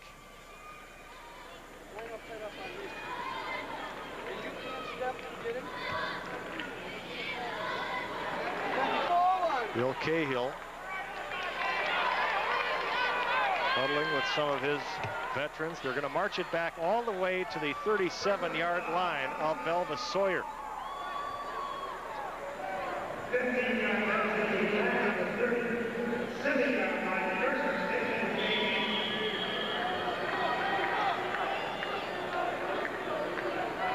Velva Sawyer waiting for Chris Knorr, an offensive guard, to check in. Number 72, he does, and now we're ready to go. Justin Kittleson wide to the right. Josh Stahlecker, the senior quarterback, gives to Wade Kittleson. Up to the 40-yard line, a gain of 2 or 3.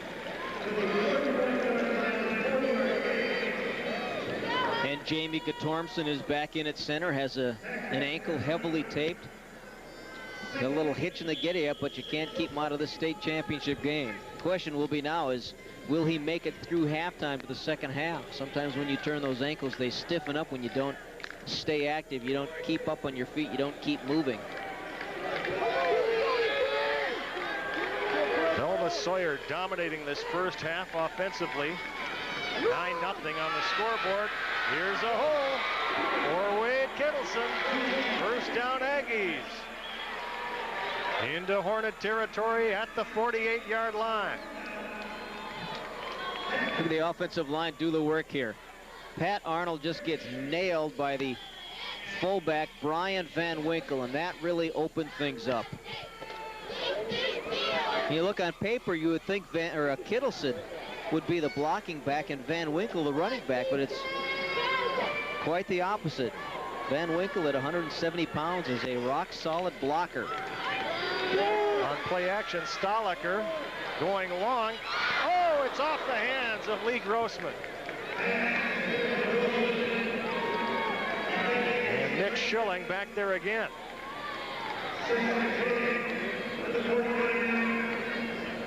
Well, Larry Sandy is doing exactly what he wanted to do, establish the ground game. I think they've done that with Kittleson. Then go to play action, because he had hoped the ground game would suck up the linebackers and the safeties a little bit and go to play action pass. That's what they did here. They just didn't execute a little bit. Pass was a little high and Grossman could not bring it down. Shelby Franklin guarding him. It's 2nd and 10 now. 4:36 to go from the 48 of Harvey. Wade Kittleson breaks free. Gets it up to about the 41. 2nd and short coming up. Now, this kid is a moose. And you mean that in the nicest sense of the word. Oh, certainly. Stiff arms, shoulders. Well, you got to try and get him right around the waist and go down to the knees and ankles to try and bring him down. He's not a guy you want to take on high at all. Well, he changed his number from 34 to 33 here in the middle of the game and hasn't lost a step. And that should be a first down. Kittleson again. And they'll move the chains and start 1st and 10 at the 37. 3:51 to go until halftime.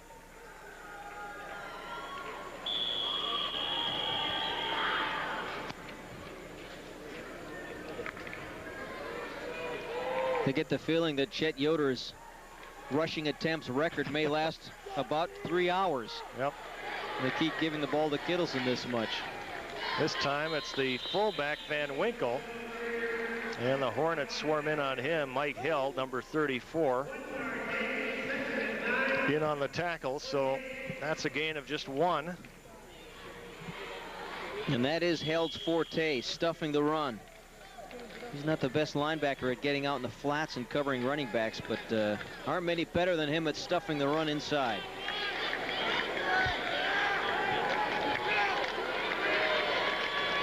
Second and 9. Guess who? Wade Kittleson. Wade Kittleson breaking away. Out of bounds at the 21-yard line.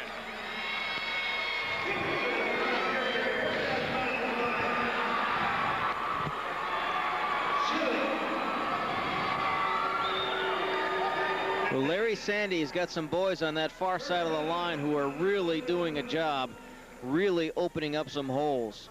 Jade Kittleson was one of them. He's just a 175-pound sophomore, but Wade Kittleson is having some big holes to run through. 2:58 left in the second quarter. 9-0 Velva Sawyer. And Stoliker wanting to throw under the rush, gets it away. It is caught at the 1-yard line. A terrific grab by Justin Kittleson. And Stoliker is slow getting up, but he is finally getting up and limping a little bit behind the play here.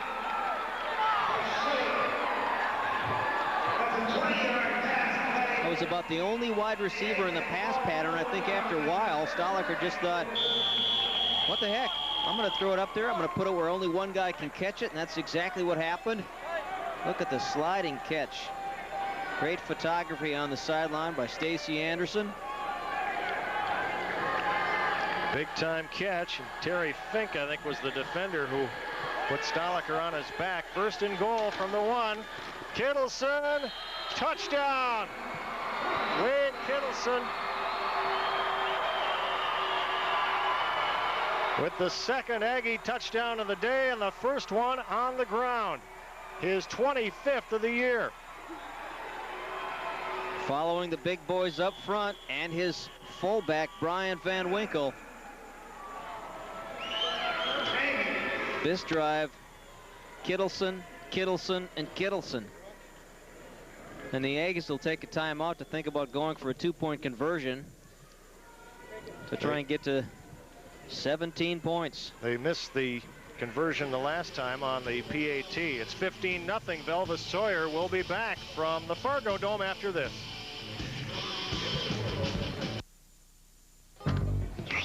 So, what you got for me today? Not bad. Look.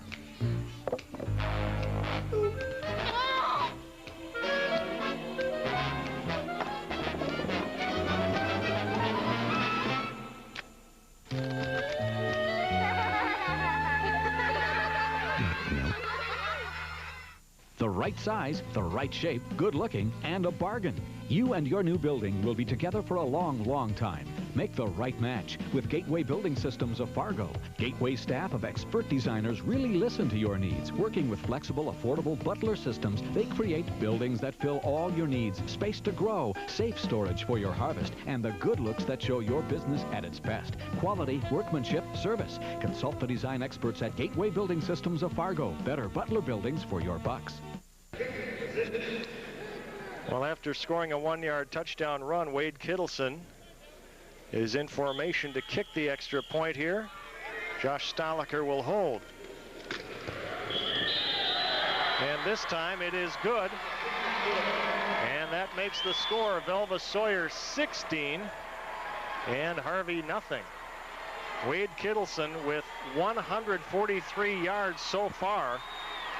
And he is making a very early threat to the Dakota Bowl record held by Fargo South Chad Simmers last year, 180 yards. And it's time for Cahill and company to regroup.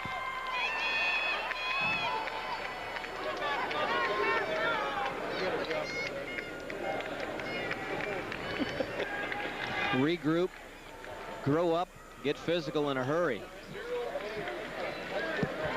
Wade Kittleson with a field goal. Then Stoliker with a 4th down, 19-yard touchdown pass to Aaron Feist, and Kittleson with a 1-yard TD. And that's your scoring. Scoring points is not easy against Velva Sawyer. 3 shutouts this year, giving up just 8 points a game.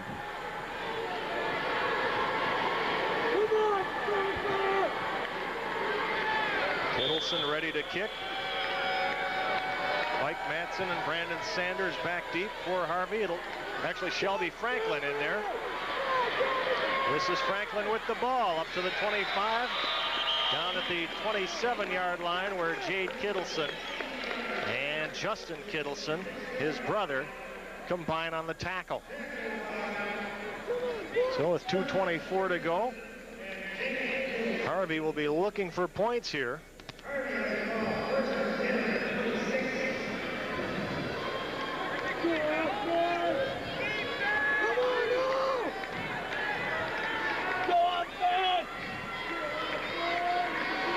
Dustin Vogel modeling some interesting socks there as well for the Velva Sawyer Aggies. Lee Belt under center. And they give to Mike Held. And he's dropped quickly. Kittleson stopping him for a gain of 1. If you're Harvey, you face a dilemma. What do you do? Try and get something before half, or just be safe, not turn it over, and get to halftime and make some adjustments for the second half? They send Franklin out wide to the left. Ronnie Schneider also out left. Here's Arnold turning the corner. Pat Arnold across the 30, still on his feet, down to the 35. And Wade Kittleson brings him down.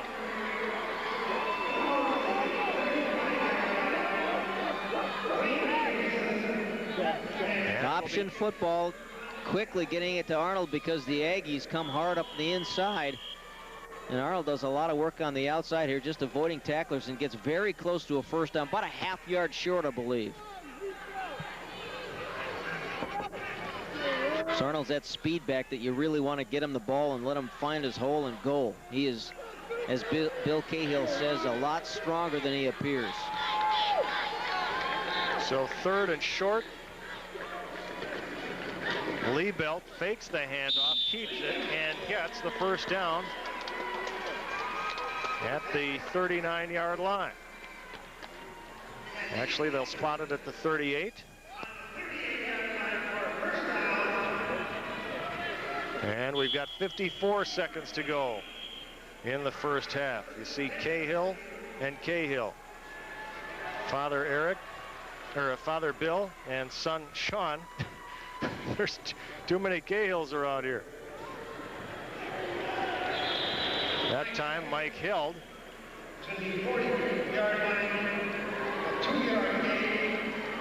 Gain of 2, down to 29 seconds, and it does appear that Harvey will just try to ride it out here unless they surprise us at the end of the first half. 16-0 Velva Sawyer. 12 seconds left. Liebelt with time, and the pass is complete at midfield to Ronnie Schneider. They'll move the chains. 6 seconds left. Now we'll see.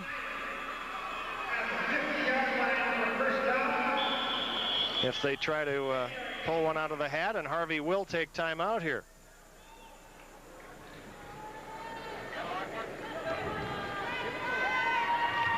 Now you get to set up the Hail Mary pass.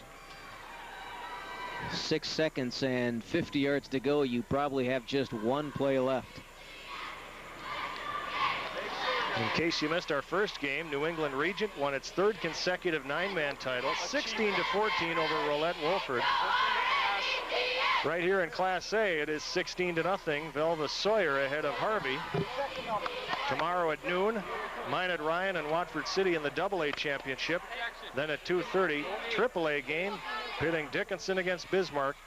You'll see those games on WDAY, KBMY, and KMCY. WDAZ viewers will see the Sioux Northern Colorado game tomorrow afternoon at 2 o'clock. So 6 seconds left, ball at the 50. And we've got the Hail Mary set up here. Sending Shelby Franklin. Wide right, I think Ronnie Schneider is out there. From the shotgun, Liebelt throws it up, and it'll go incomplete, out of bounds, and that's the end of the first half.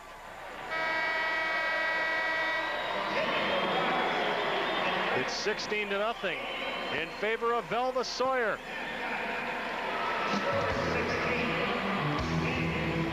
Wade Kittleson, the big story in the first half, with more than 143 yards, a field goal, and a 1-yard touchdown. Josh Stahlecker also had a 4th down touchdown pass, 19 yards to Aaron Feist. Bill Cahill and the Hornets have a lot to talk over here at halftime, trailing 16-0. Chad Kuhl is down on the field with Velva Sawyer's Larry Sandy. Chad? Coach, things going about as well as I think you probably could expect. It really thought you controlled the line of scrimmage. What do you think of the first half? Yeah, I think, we're starting to move the ball offensively on the ground fairly effectively, but we got to mix in, and the play action has been helping us with that part of moving the ball on the ground. Defensively, we're gonna have to come out and keep playing hard and attacking. They're a team that can put a lot of points on the board in a hurry. So we got to come out to win this game, not just to protect this 16-0 lead. All right, Coach. Good luck second half. Thanks a lot. Thanks, Chad. We'll Try to talk with Harvey coach Bill Cahill as he comes out to start the second half. Right now, we invite you to stay tuned for our halftime show. Halftime of the Class A championship. Velva Sawyer is leading Harvey 16-0 on the North Dakota ABC network. Renting or buying, you can't go wrong at Appliance and Furniture Rental. Choose the plan that fits you best. Buy the item you need with our 90 days same as cash, or rent with our 12 months to own and regular rent to own plans. Rent to own furniture, appliances, color TVs, stereos, and just about anything else you may need for your home. There's no credit check needed, and your rental payments go towards the item you're renting. Call or stop by Appliance and Furniture Rental today. We're on our way to the holidays. Find these exclusive limited edition collectibles at our one-day fall open house. This Boyd's Bearstone figurine, a charming Tails mouse, the Eddie Walker Guardian Angel, a Boyd's Bearstone wall plaque, and greetings from Santa as you arrive at the Main Street Gift Shop. One day only, November 15th, during our fall open house. On your way to the holidays. These exclusive items available at Peggy's Hallmark, West Acres. I need another chance. I've got to get a car. Bankruptcy is a nightmare. What should we do? Call Gateway Chevrolet's New Start Financing. The Gateway Clearance Center can help you reestablish your credit. Call toll-free 888-291-1000. Call now 888-291-1000. I'm driving. Thanks, New Start. Call now. Get your Gateway New Start loan today. The time has come, Bison fans. Basketball and wrestling open up their seasons this weekend at the Bison Sports Arena. The men's basketball regular season begins on Friday at 7 p.m. The Bison women start their season on Sunday at 5 p.m. Don't forget to get to your local Stop and Go to pick up your free ticket coupon for the November 18th Bison basketball game. And wrestling fans, the wrestling squad hosts the Bison Open Saturday at 10 a.m. A little football history here at the Fargo Dome this weekend. 4 state champions crowned in the state of North Dakota. One game is in the books, the 9-man champion New England Regent, a winner for the 3rd straight year. And we're at halftime of the Class A title game. Velva Sawyer leading the Hornets of Harvey by a score of 16-0. It has been the Wade Kittleson show so far. He kicked a field goal to get the Aggies on the board first. Then facing 4th down and 18, Josh Stahlecker hit Aaron Feist for a 20-yard touchdown pass and a 9-0 lead. And just before halftime, Kittleson scoring on a 1-yard touchdown plunge to make it 16-0. That's where we stand at halftime. Let's go down to the field and sideline reporter Chad Kuhl. All right, Dana, we are about a game and a half through today's activities, and so much that goes into putting this Dakota Bowl on. This year a little bit different than most years. Like you said, we've got 2 days to play football here, and it takes a lot of people to do it. And one of the guys who is kind of in charge, along with Kurt Jones, of course, Ed Lockwood of the tournament committee. What has changed this year when we went to 2 days in 4 games with the Dakota Bowl? Any major changes? Well, the main change would be last week. Actually, we had so many more games. We had 10 games 6 games here last week, and then we'll only have 4 this week. But the 2-game set does give us some advantages, that we only need half the manpower, and it gives us a little rest. 3 games in 1 day is a lot of work. This dome has been, I think, used so well to show off high school football in the state. And like you mentioned, this year we had the semifinal games here for the 9-man A and AA. It seemed to me that people really responded well to coming to the Dome and getting the teams in here to play. Did you find that with the semifinal games in here? Yeah, we did. As a matter of fact, it was really exciting watching some of the new teams come in. There's a lot of teams that have been here for 2 or 3 years in a row.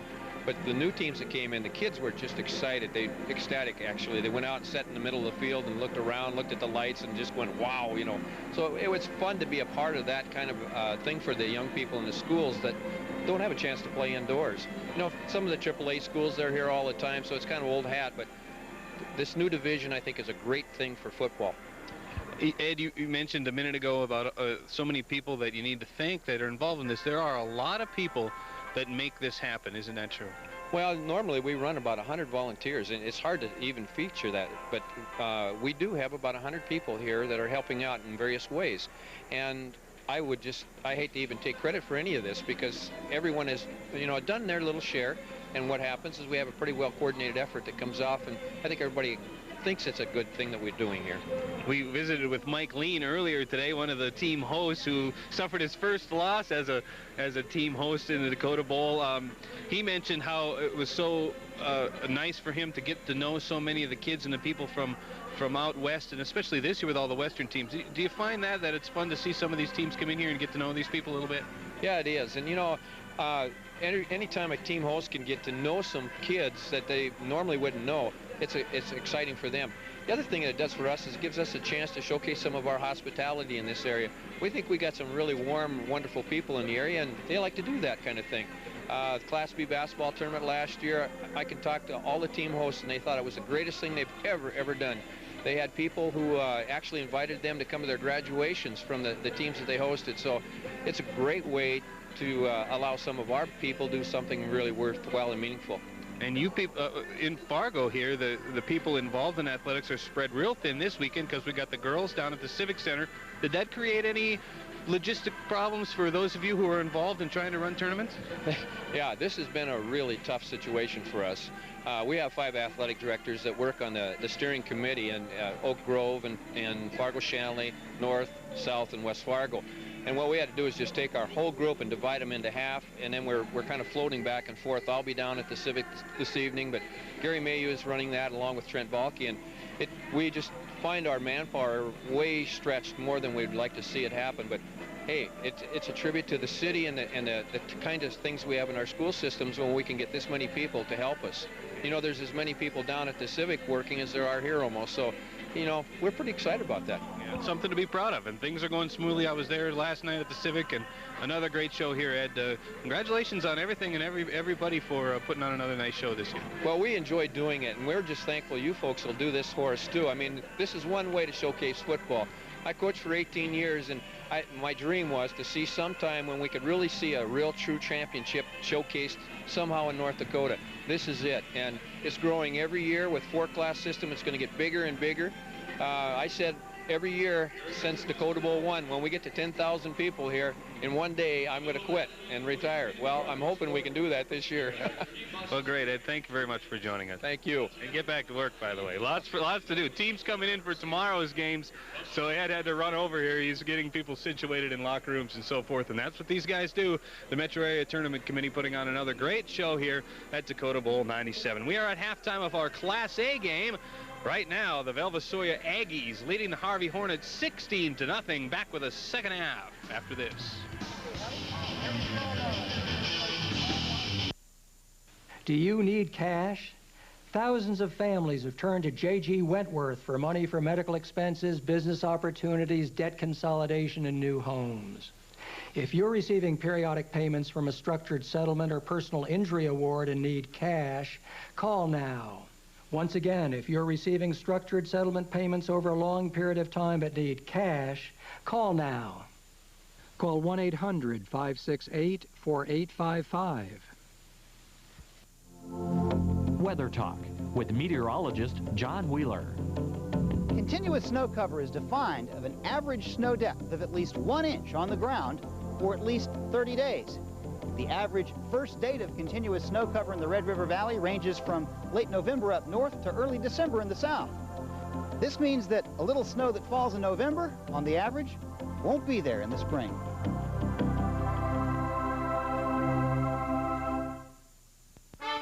The championships of North Dakota are here on ABC. Saturday, 2 more state football champions will be crowned on doubleheader TV coverage in Dakota Bowl 5. Starting at noon, watch the Class 2A championship. Then the season finale, the 3A title game. Live coverage from the Fargo Dome is sponsored in part by Stop and Go food stores. Dakota Bowl 5, Saturday on your local sports leader, WDAY. Friday on WDAY News at 5. In Jamestown, the Senior Center is going in debt, and the financial distress could jeopardize the well-being of Jamestown's elderly. Mayor Charlie Couragean will be here live to discuss this and other issues facing his city.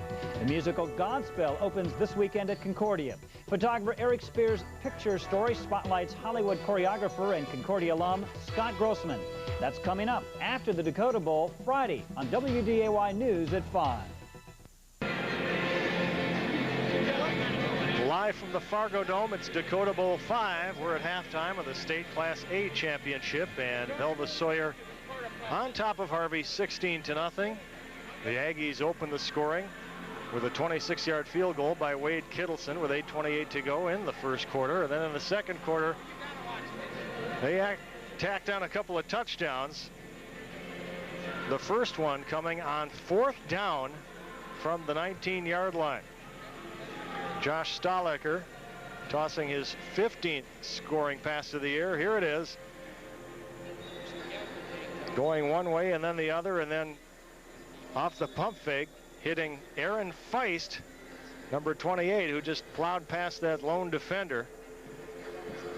19 yards to Feist with 11:48 to go, making it 9-0 as the kick failed. And then late in the half, Stahlecker buying himself a little time here, and then he was hit on this play, but he got it off, and a terrific catch by Justin Kittleson brought it down to the 1-yard line. And from there, it was the man we've talked about a lot in the first half, Wade Kittleson, plowing ahead. A 1-yard touchdown, his 25th rushing touchdown of the year. Kittleson added the extra point, and that's where we are now at halftime, 16-0. And you look at these numbers. I mean, Velva Sawyer dominating rushing, more than 100 yards more than Harvey's total of 43. 29 more passing yards. Total offense, they've got a 143-yard edge there. Harvey committing 2 turnovers. And we mentioned that Wade Kittleson, unofficially, we had him for late in the first half, we had him for 143 yards. Closing in on the Dakota Bowl record set by Chad Simmers of Fargo South last year, and that was 180. So Kittleson doesn't have too far to go to reach that. Velva Sawyer taking 4 penalties, hasn't seemed to bother them on the scoreboard, but 5 of 8 on 3rd down conversions. That's been a key for the Aggies, who have controlled the line. And in fact, they got 1 interception in the first quarter. Stahlecker, the quarterback, making an interception in the defensive backfield. We hope to talk to Harvey coach Bill Cahill in just a moment to see what he plans to do about this 16-0 deficit.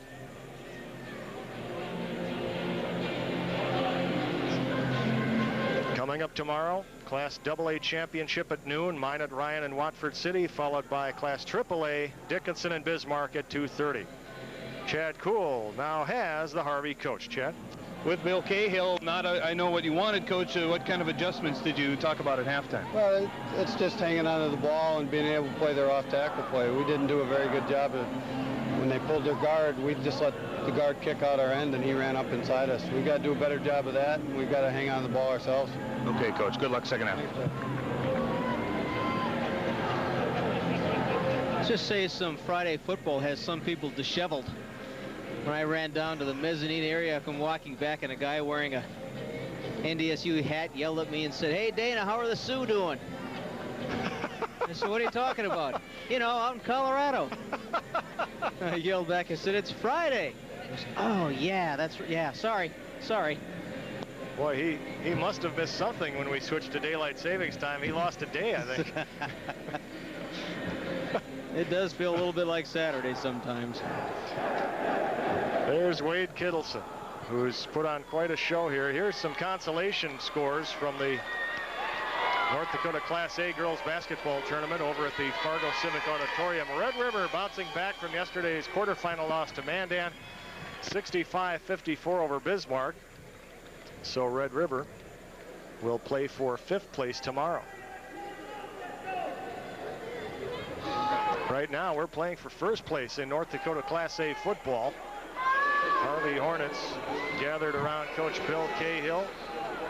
trying to come back from a 16-0 deficit. Velva Sawyer in command here on the scoreboard and statistically, as we showed you.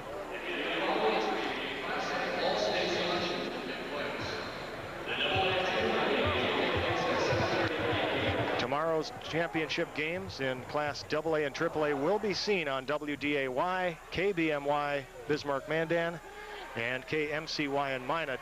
WDAZ viewers, however, will see the Sioux Northern Colorado football game at 2 o'clock.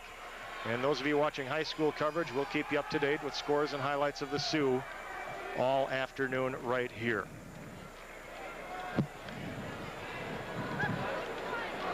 We're almost ready to get her going here.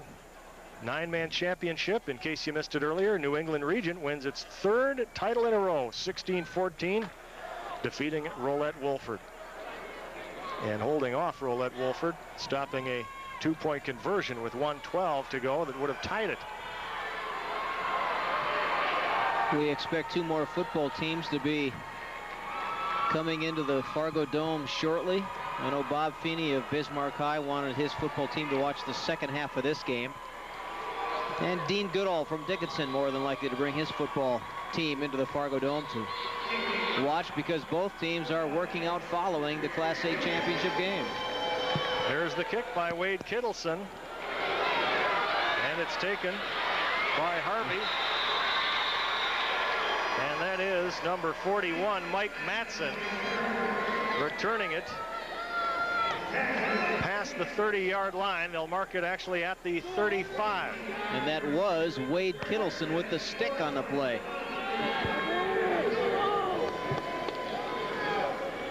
That's one complete football player in Wade Kittleson.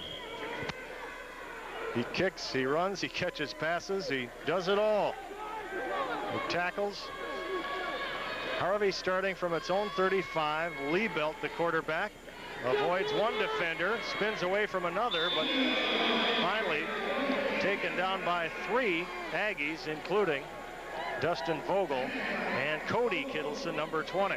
You would think this is an all-important first possession for the Hornets here in the second half. They can really kind of set the tone, build some confidence again, some confidence they may have lost in that first half.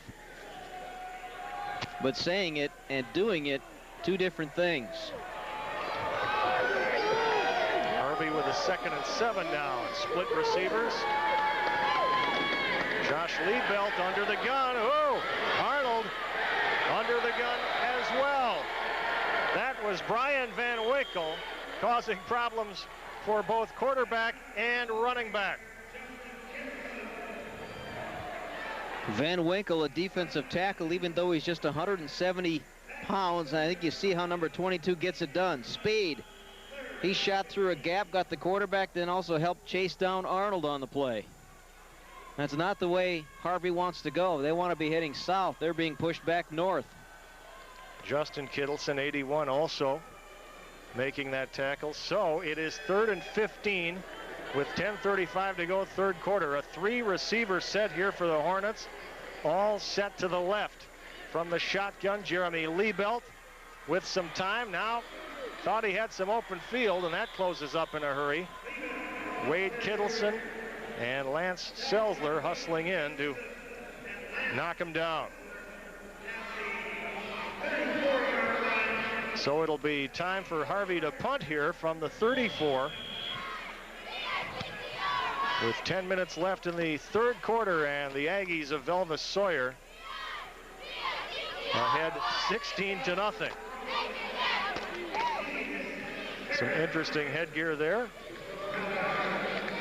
Dakota Steedsman with the punt, and it comes down to the 44-yard line, and a fair catch called for by Lee Grossman.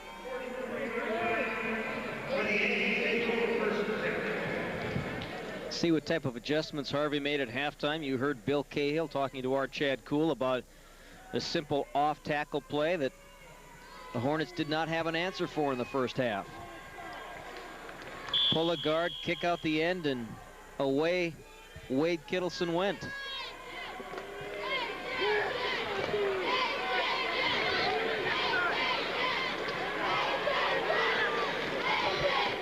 Gallagher gives to Wade Kittleson, and away he goes by one man and forced out of bounds. No, he's inbounds. Still going. Down to the 23-yard line. Another play for the highlight reel. Wade Kittleson.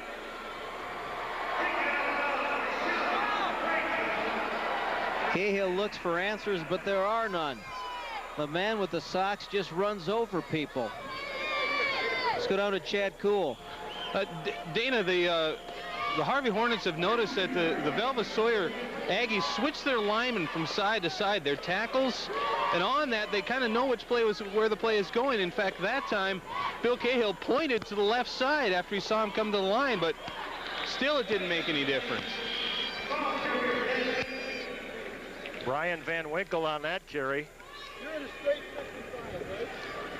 Well, no one's been able to stop Wade Kittleson today. That play looked like it was about to be forced out of bounds, and he just kept going. He's shown tremendous balance today on those sideline plays. He gave cornerback Nick Raugus a little forearm shiver and just kind of swatted him away like a mosquito and kept on running down the far sidelines. Now you can know what's coming, and it still comes down to execution. You get the correct blocks on the play, and you're going to have some room to roam. And Kittleson gets a lot of help from his lineman, but he also did a lot on his own that time by just bowling over people. Harvey, 175 yards for Kittleson, 5 away from the record. Harvey had too many men on the field, so a penalty moves the ball up. Here's Wade Kittleson again across the 15, down to the 13-yard line. It'll be close to a first down. That's one way to try and stop Kittleson. Go with the 12-man defense. And getting up slowly there for Harvey was Nick Schilling. They'll measure this one. Mike Deutsch bringing the chains out. We've got 9 minutes and 16 seconds to go, third quarter. Our score of Velva Sawyer 16 and Harvey nothing in the Class A championship. And it's an inch away. So second down and about an inch. I wonder who might get the ball. What would you do if you were a head coach?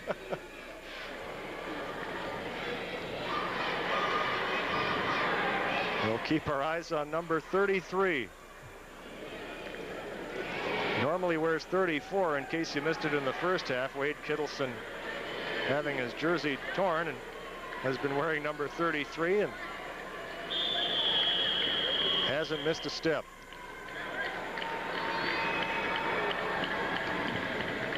No, they throw. It's complete. Out of bounds inside the 5-yard line. That's Brian Van Winkle. Surprise, surprise. First down, Aggies. It appears whichever side that number 55, Jade Kittleson, or number 75, Lance Selzer, are on, that's the side they will go to. That's the side they faked on a play-action pass before going to Van Winkle.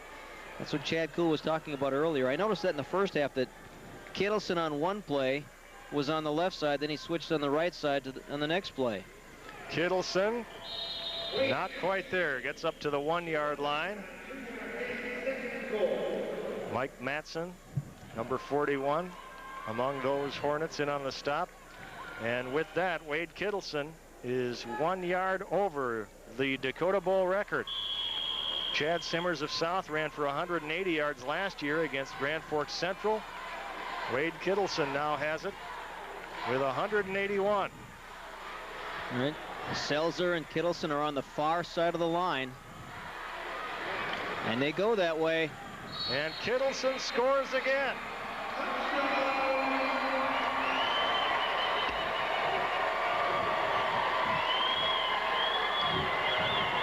Wade Kittleson's second consecutive 1-yard TD. With 8:27 to go, third quarter, it's 22-0 Aggies.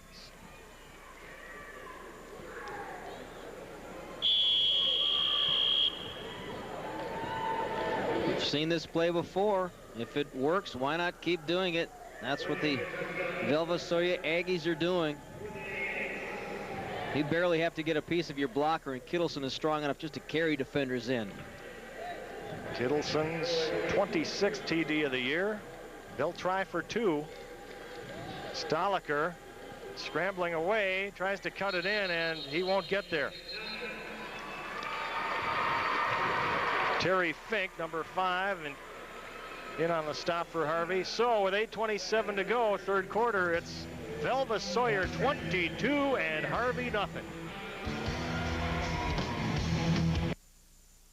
Good afternoon, ladies and gentlemen, and at the end of today's game, we will choose the American Dairy Player of the Game, brought to you by the American Dairy Association.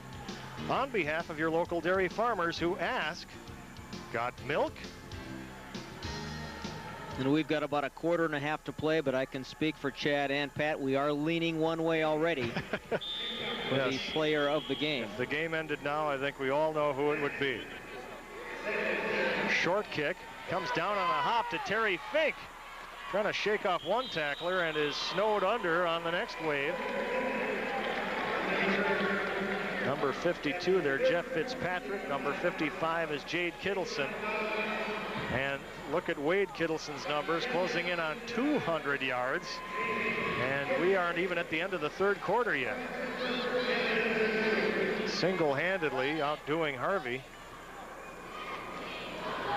The Dakota Bowl jinx continuing for the Harvey Hornets.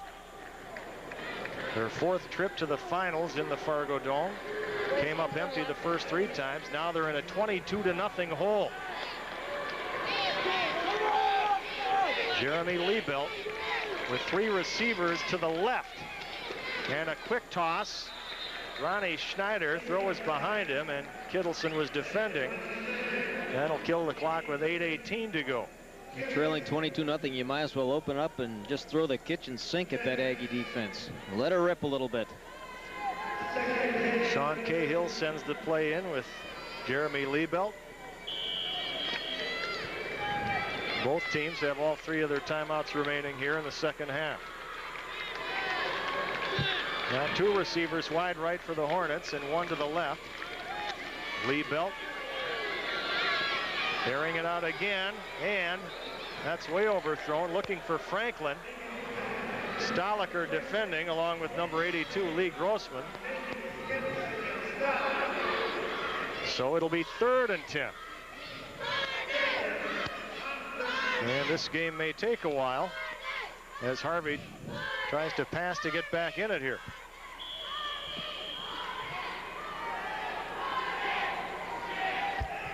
Helmet number 34, jersey number 33. It's still Wade Kittleson.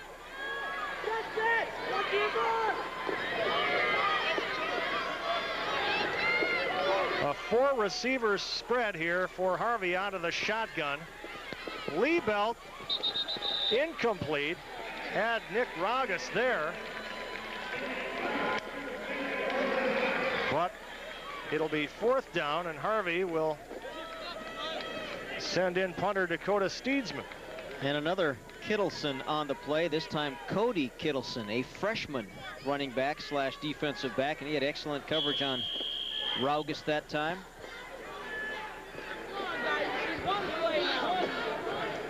Dakota Steedsman, the junior, gets it away, fluttering down to Stoliker at his own 34-yard line. Picks up a block and picks up some yards past midfield. They'll mark him down at the Harvey 49, just shy of the 49-yard line with 7:54 to play third quarter.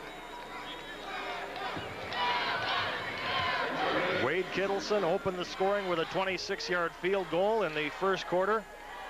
Then in the second quarter, Josh Stoliker on 4th down, a 19-yard scoring pass to Aaron Feist, followed by a Wade Kittleson 1-yard TD run, 16-0 at halftime. Wade Kittleson with another 1-yard TD run here in the third quarter, making it 22-0. Earlier today, New England Regent won the 9-man game, 16-14 over Rolette Wolford. That a battle of unbeatens. On misdirection, here's Wade Kittleson. He may be gone. Touchdown!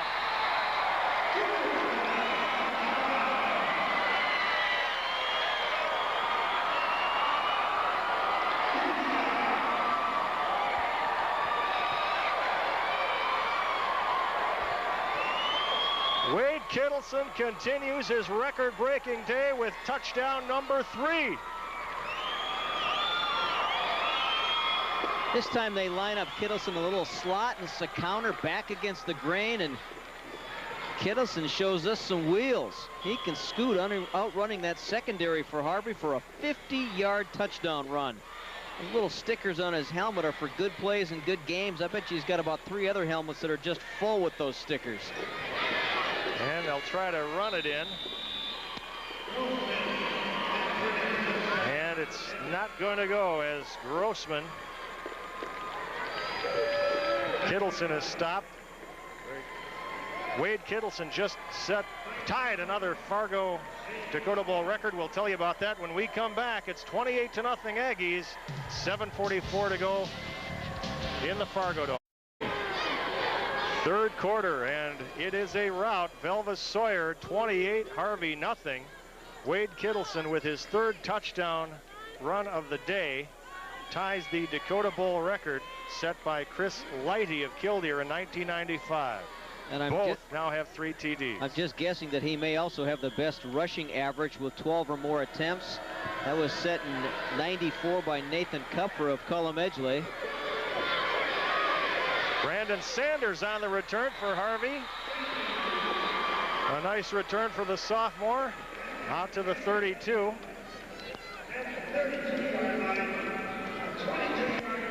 And Harvey needs to get some points here quickly, because the last series was 3 and out, and Kittleson scored those touchdowns less than a minute apart because of the incompletions on the Harvey drive. Kittleson is now just approaching the most offensive yards Dakota Bowl record. It was set 2 years ago by Josh Liebelt of Hardy, 240 yards, 229 through the air and 11 on the ground. Jeremy Liebelt had the pass knocked down by Justin Kittleson, and he caught it, the old Brad Johnson play, and they call it incomplete.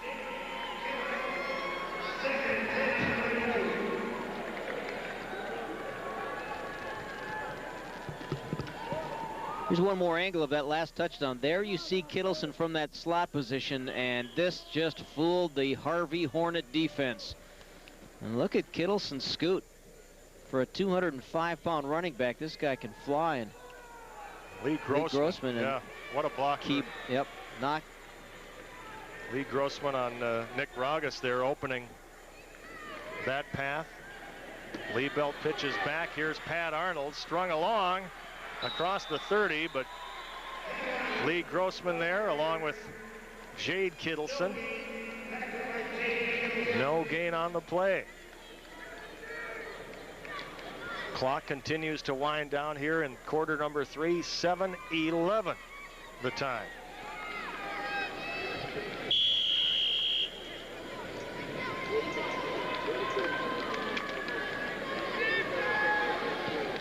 Harvey totally outplayed here in the second half. They've had to pass to get back into the game, and it just hasn't been working. Liebelt again to the air. This time he's got a man. That's Ronnie Schneider. Out of bounds at the 46-yard line, and Harvey has a first down with 6:43 to go. Maybe that's the spark that Harvey needs. As an offense, once you get out of sync, it is so hard to get that rhythm back, to get that tempo back, and Harvey has been out of sort from the get-go in this Class A championship game, but maybe that first down here, their first in the second half, is something that Harvey can build on.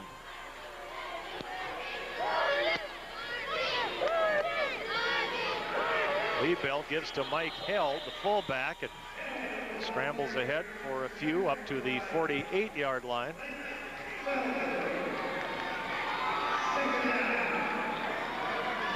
Second down.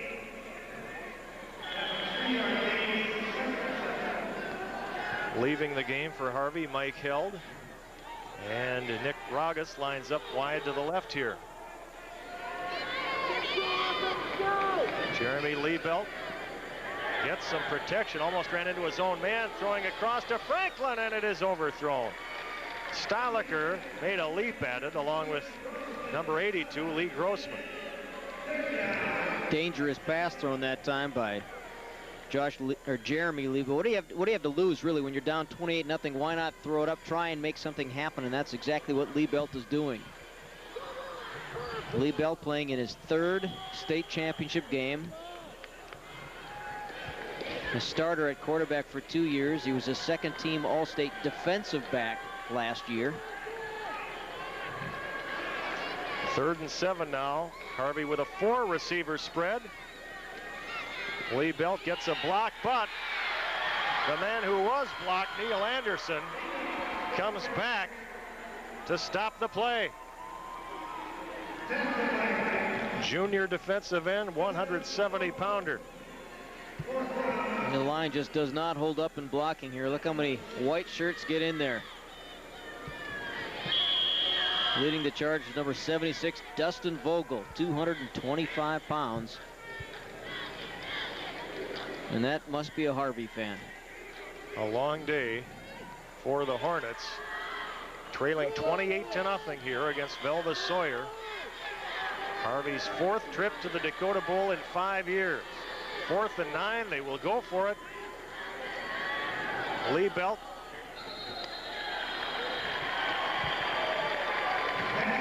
And the pass was incomplete, intended for Shelby Franklin on a sideline attempt, so the ball goes over to the Velva Sawyer Aggies with 5:12 remaining in the 3rd quarter. Even if it was complete, Shelby Franklin did not get enough yardage for the first down. He won about 8 yards. They needed 10. A little mental mistake there. Wade Kittleson staying in the game along with Brian Van Winkle in the backfield. This is Van Winkle straight ahead, almost broke it. And they finally put the clamps on him at about the 38-yard line, taking 4 Harvey defenders to stop him.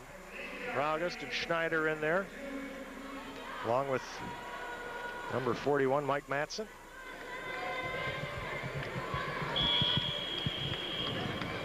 And the clock continuing to move here. 4:44 to go in the 3rd quarter. Hope you tune in tomorrow starting at noon on WDAY, KBMY, and KMCY. We'll have the final 2 state championship games. Class AA at noon, AAA at 2:30. Little misdirection here. And Pat Arnold snuffs that out as Justin Kittleson got the call. They tried that one earlier today, and I think Pat Arnold had the same success on the earlier play as he did this one. Harvey just needing some little victories here right now and trying to claw back in it with 4:03 to go 3rd quarter.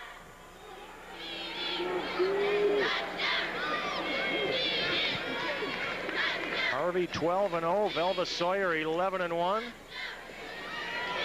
Wade Kittleson gets the carry, and he'll be just shy of a first down. You could call that a little victory for Harvey. Yep. Holding Kittleson to about a 5-yard gain and forcing a 4th down play here.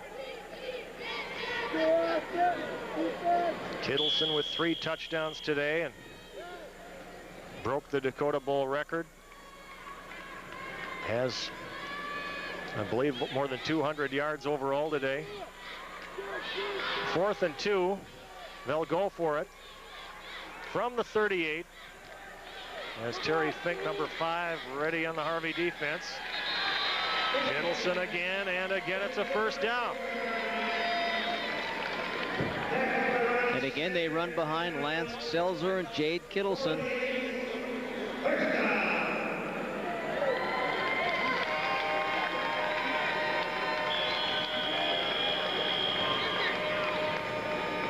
Chris Knorr coming in from the Velva Sawyer bench with the play. Josh Stoliker, senior quarterback, seeing if he can direct this Aggie offense to pad its 28-0 lead. It's the fullback, Van Winkle, and it's nothing open. Brad Arnold, Shane Fall in on the stop for Harvey. Brad Arnold, the nose guard for that Hornet defense, really worked his way into the starting lineup about halfway through the year. Big, strong kid, that's what you need to stuff up the middle. And we've got an injury here. Jamie Guttormson, who already left earlier, only to come back. Limps off again. He has really given it all he had today. Broke a leg in the season opener. And look at the ovation he's getting from the Aggie fans. Came back in time to play the first playoff game, and this would appear to be it for Guttormson. 2nd and 10. Van Winkle tried to spring free, hanging onto him. Terry Fink, the junior D-back, 182-pounder. Fink, a player that Bill Cahill describes as one who really understands his position. Strong safety is basically kind of a smaller linebacker in the scheme of things, and he knows that he's got to come up and fill the run, and that's exactly what he did there, and did it very well.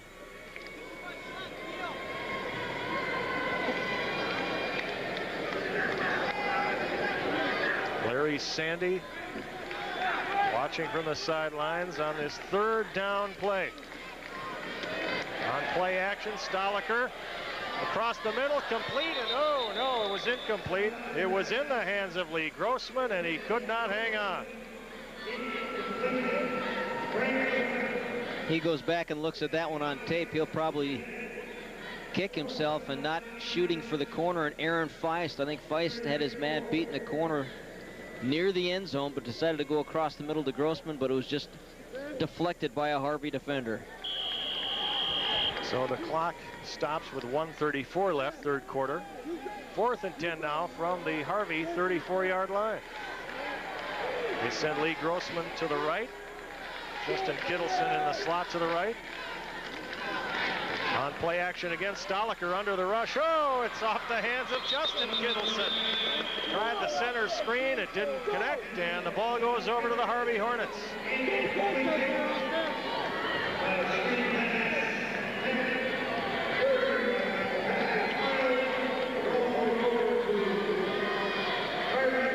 .130 to play, 3rd quarter. Velva Sawyer 28 and Harvey nothing. And Harvey, you hate to keep saying it over and over, but the Hornets need some points quickly, because the longer they wait, the harder it's going to be. 3 receivers to the right. Shelby Franklin to the left. Liebelt out of the gun. Liebelt has no room to go as he is taken down by Brian Van Winkle. And Harvey just can't buy a break. Big assist to the secondary that time, because I think Liebelt had some time back there to throw, but he couldn't find anybody open. Here comes Van Winkle, a smallish defensive tackle, but he's got a huge heart out there.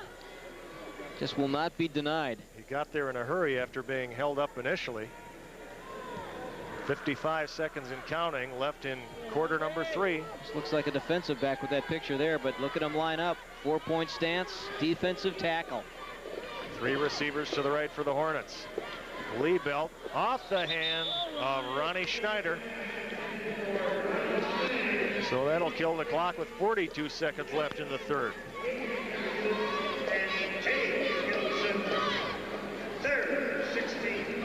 And the bus ride home does not look to be an enjoyable one for Harvey again this year.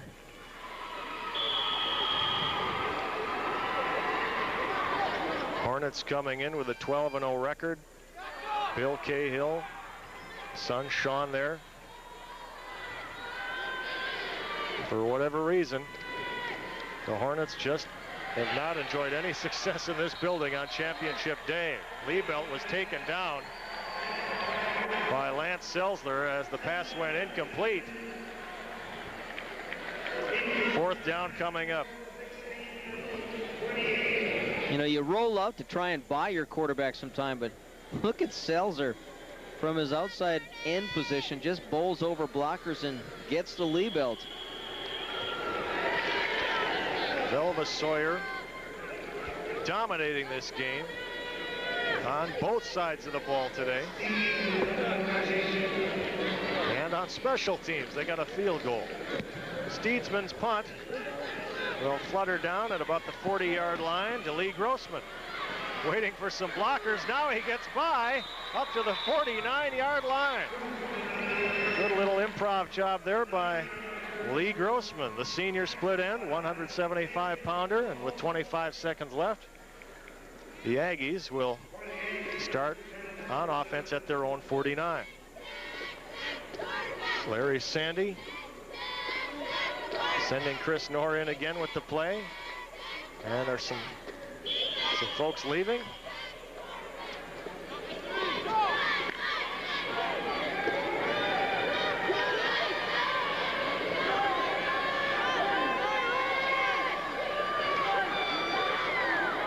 Three backs now for Velva Sawyer on misdirection. Here's Kittleson. Oh, loses the ball, and Harvey has it at the 40-yard line. Shane Fall recovers. All Wade Kittleson was trying to do was shift the ball from one arm to the other, and he just flat out dropped it. He lined up in that little wing position again and ran the counter. Look at him, just switching the ball, and he loses it. It's the only thing that Wade Kittleson has done wrong today. Oh, the second thing, he missed a PAT. You beat me to it. Yeah, a rare mistake for Wade Kittleson on this championship afternoon.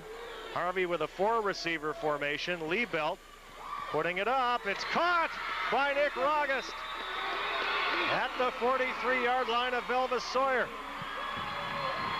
They'll move the chains, and Harvey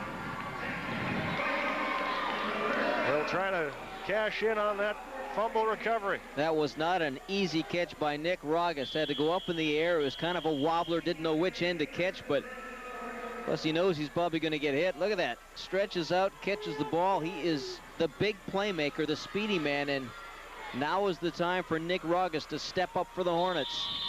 They won't get the playoff as the third quarter ends. Our score, Velva Sawyer 28, Harvey nothing. Back with the fourth quarter after this.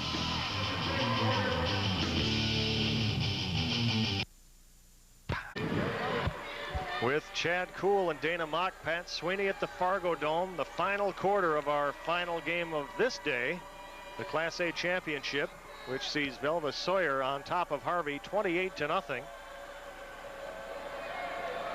Harvey, after the fumble recovery, trying to get a little momentum here, again with a 3-receiver formation, all to the right.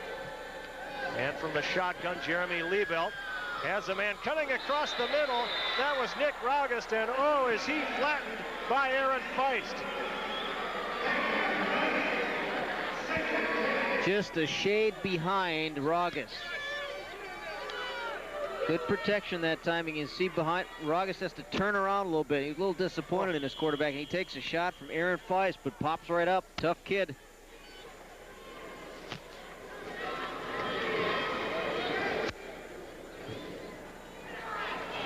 Don't forget Class AA and AAA championship games coming your way tomorrow on WDAY, KBMY, and KMCY. Dana Mock and Chad Kuhl will be up in the booth for those.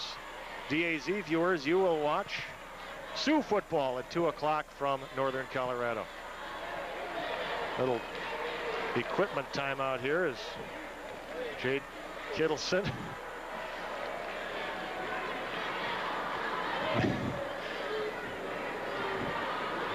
Has to tie himself up again. We don't want to lose any pants in front of a statewide audience. 11:55 to go, fourth quarter again from the shotgun. Harvey trailing 28-0, and Jeremy Liebelt throws it toward the sideline. That was behind Ronnie Schneider, incomplete. Cody Kittleson with him. Hornet ball right now is just being manhandled up front. Liebelt gets back to pass, and he's got happy feet. He's scrambling, looking for a receiver to get rid of it because there are defensive linemen in his face. We've had 2 plays run in the fourth quarter, and we've used only 9 seconds, so we could see a lot of stopping and starting here with Harvey down 28-0. three receivers to the right. And Liebelt again has Raugust across the middle. He is popped by number 28, Aaron Feist. But that will be a Hornet first down. Raugust and Feist are kind of getting to know one another in the worst possible way across the middle. But you can see when Liebelt gets some time, he's successful. When he doesn't, he's not. He's got an arm. You can tell he just got a little whip on him. Threads the needle that time, and mask to mask, Feist and Raugust meet. Three receivers to the right. Liebelt again.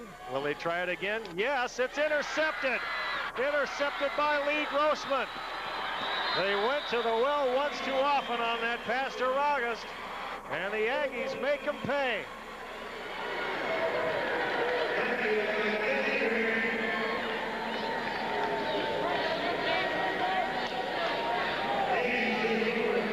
Yeah, it looks like the same play they've just been running.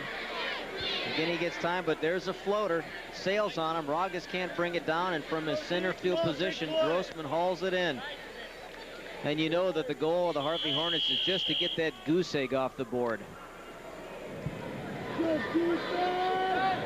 Well, as we watch Velva Sawyer go back on offense, let's talk a little bit about tomorrow's Class AAA championship at 2:30. Bismarck against Dickinson. Chad Kuhl is somewhere in the stands with Bismarck coach Bob Feeney. Chad? Well, the Bismarck Demons managed to make it to the Fargo Dome today for tomorrow's big 3A matchup with Dickinson, and head coach Bob Feeney joins me now. Coach, your team must really be on an emotional high after last week's win over South, considering what South has done to you in the past in that game. That's for sure. The last 2 weeks, we've really played well. We played well against Grand Forks Central. We scored 42 points in that game and held Grand Forks Central, which has a very good offense, to 14 points. And then we shut out Fargo South. That's almost unbelievable, beating them 34-0. Tell me about this game tomorrow. First, the fact that it's you and Dickinson. You know, when you look at these polls, this tells you what polls mean. All year, the East teams were up there, and now here we have two West teams going at it tomorrow. Does that surprise you at all, having played throughout the season against the Western competition?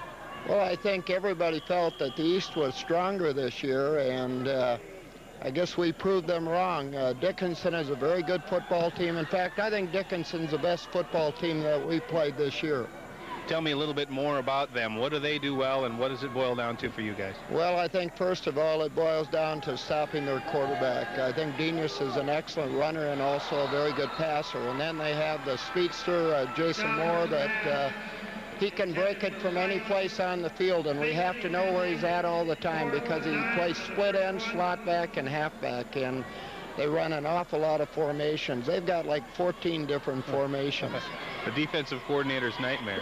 Well, the Feeney's guys, of course, you know, are spread out all over the Dakotas tomorrow. Son Kevin will be leading the Bison at South Dakota with perhaps a playoff berth on the line. We were visiting with him yesterday. Of course, he was wanting to see his dad's team in the state championship game, and he said, we asked him, where's your mom going to be?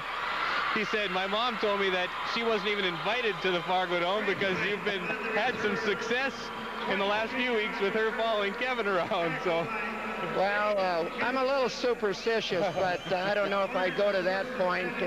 It's really a dilemma for her, and right now she's taking a bus to Vermilion, but she's trying to find a plane ride. Well, it could be worse, Bob. I mean, what wonderful things to have Kevin there and your team here. Could be a pretty good weekend for the Feenies. That's exactly right, and she can watch the tape or get it off the TV. That's right. We'll tape it for her. Bob, good luck tomorrow in the 3A championship game against Dickinson. Guys, let's go back up to you. Thanks, Chad. There's a completion. Ronnie Schneider hauls it in and gets some extra yards before going out of bounds at the 38. 9:27 left in the fourth quarter, and Harvey with the ball trailing 28-0. You'll see that Class AAA championship game tomorrow here on WDAY, KBMY, and KMCY. 2:30 the scheduled time. Our coverage begins at noon with the AA game, Ryan versus Watford City. Mine at Bishop Ryan. And WDAZ viewers will see Sioux football at 2 o'clock. Liebelt scrambling.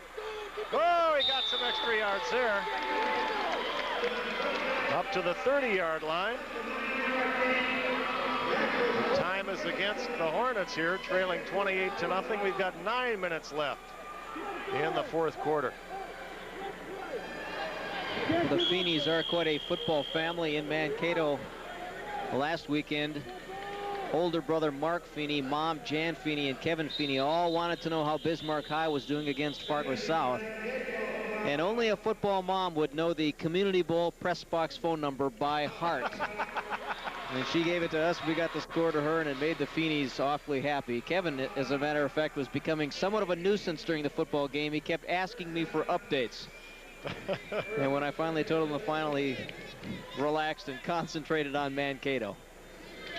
24 years, Bob Feeney at Bismarck High. He won back-to-back state titles in 1984 and 85. Looking for his third tomorrow. Of course, Sioux fans remember another of his sons, Steve, was a D-back for the Sioux for Roger Thomas in the late 80s. We were joking with Bob Feeney earlier this year when the Bison were at Greeley that he had his game moved to a Thursday. And I said, wow, you've got some pull, Bob. He said, it pays to be in coaching 35 years. You should be able to. 8 years at Candu, 3 at Dickinson Trinity, and the rest at Bismarck High. There's a completion to Shelby Franklin. Down to the 15-yard line. That'll stop the clock with 8 minutes and 19 seconds showing. Sean Cahill will send in the play with Shelby Franklin. Mike Deutsch says they're about a foot or two short of a first down.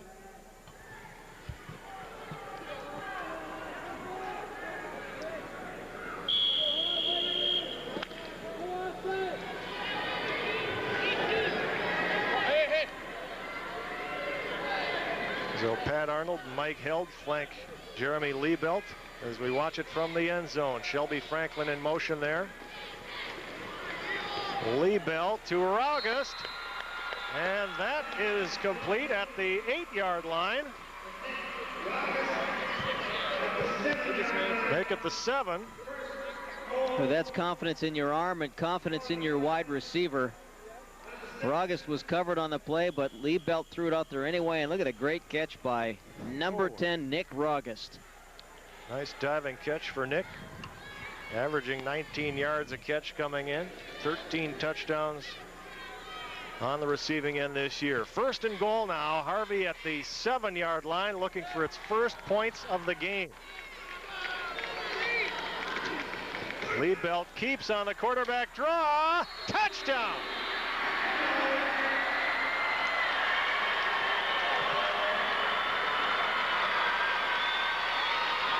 With 7:46 to go, the Hornets finally get on the board. The 13th rushing touchdown of the season for that man, Jeremy Liebelt. One of the little victories that you talked about, Pat. While we were talking about the Feeneys, the Hornets suddenly sharpened their offensive game, and they've looked pretty good the last series, and Liebelt takes it in. His 13th rushing touchdown, his 35th touchdown of the year. Now Liebelt goes under center for this one. The fake to Arnold. Liebelt directing traffic, has the man wide open, and it is complete to Shelby Franklin for 2. 7:46 to go. It's 28-8. Velva Sawyer ahead of Harvey. Gentlemen, our future rests of this cookie. Yes, CW. But what? Sometimes the best plays are just developed in a quarterback's head, and this time of Elway-like proportions. Quarterback Jeremy Liebelt on the QB scramble. Been waiting a long time to get that baby in. Well, I've been waiting a long time to say this. At the end of today's game, we will select the American Dairy Player of the Game, brought to you by the American Dairy Association on behalf of your local dairy farmers who ask, got milk? Possible onside kick here for Harvey. And it's off one Aggie and covered by Lee Grossman. I believe it was Aaron Feist, yes it was, who had the first touch on the ball. So the onside kick does not work for Bill Cahill's Harvey Hornets. Those of you watching WDAY and WDAZ, stay tuned after the game for an abbreviated 5 o'clock newscast. And of course, ABC World News tonight at 5:30, followed by your local news at 6. Velva Sawyer starting from its own 48. And Kittleson will be just shy of a first down there on that first down carry. Second down and about a yard. A record-setting day for Wade Kittleson. 7:18 and counting.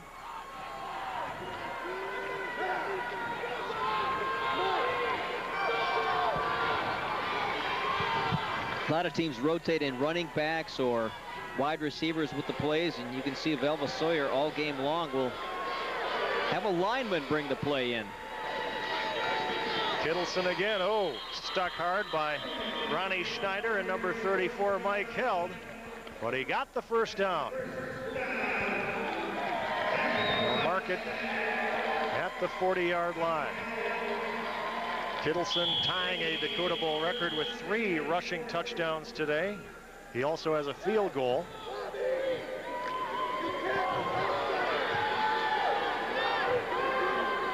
And 1 PAT. And a 200-plus yard rushing day. Not a bad afternoon's work for Wade Kittleson. First and 10 from the 40. Stoliker, misdirection. Kittleson again. Whoa! He's just bowling people over and gets it up past the 35. Pat Arnold that time came up from his linebacker position, just tried to give the old shoulder roll and bring down Kittleson, and Kittleson just kind of stepped over him. Watch 32, just kind of dip his shoulder and try and roll the legs out from under him, and Kittleson just keeps his knees a pumping and just goes right around him. Second and 4 now, less than 6 minutes to go, 5:54 in the fourth quarter. Josh Stoliker on the option, cuts inside, keeps it, and he's got a first down at the 28-yard line. Aggies compiling unofficially 258 rushing yards. The Hornets unofficially have 43 to this point, and that is your story. 28-8, the Aggies leading the Hornets.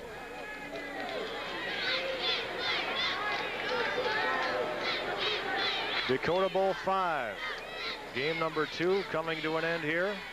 Brian Van Winkle breaks away, and he's finally collared there by Shane Fall. That could have been dangerous. So he's a little guy that you really got to honor. Gets down low in that fullback position. You can hardly see him if you're a linebacker. And he finds a crease, and he too is strong for just 170 pounds. Look at him break out of that tackle and then cut back inside and pick up some even more. Wade Kittleson standing in the way, probably prevented even a bigger gain. Well, you couldn't tell. They're up 28-8 the way they're going for extra yards here. Flag on the play as Wade Kittleson carries off to the right side. And that kills the clock with 4:36 left.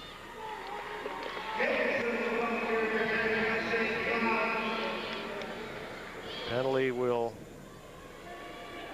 be against the Aggies. I see Grand Forks Central coach Mike Berg down here in press row. His team lost to Bismarck in the quarterfinals at Bismarck. Mike brought his team here last year against Fargo South and wound up losing to the Bruins. And that great game by Chad Simmers. Central, that was a football team that really improved throughout the year. Yep, they lost, I think, 4 of their first 5 games and won 5 in a row before losing big at Bismarck. Of course, when you've got Brooks Bollinger as your quarterback, anything's possible. He's off to Wisconsin next year.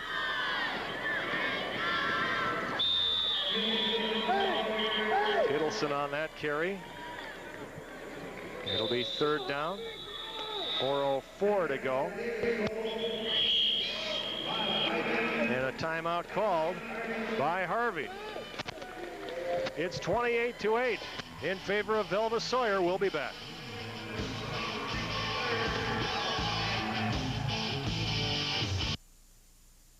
Classic Rock 107.9 The Fox wants to give you $1,000 cash, and all you need to win is a birthday. Listen to 107.9 The Fox. Back at the Fargo Dome, Dakota Bowl 5. The Velva Sawyer Aggies 4 minutes and 4 seconds away from a state title. Earlier today in the 9-man game, it was New England Regent winning its 3rd consecutive state championship by a final score of 16-14. New England Regent beating Roulette Wolford and actually holding the Comets off, stopping a 2-point conversion with 1:12 to go that would have tied the game. Justin Kittleson in motion. 3rd down, Wade Kittleson. And this will be close to a 1st down. Just short. You can see Kittleson now carrying that football 2 hands. He's got that thing cradled so he doesn't fumble the football. Coughed it up just once today when he was just changing hands on a little off-tackle play, a little counter. We're not going to make that mistake again. 4th and 1. And the Aggies will try to convert it. Van Winkle, the fullback, and Wade Kittleson, the tailback. It's Wade Kittleson. 1st down. Down to the 16-yard line, and the clock now showing 3:12.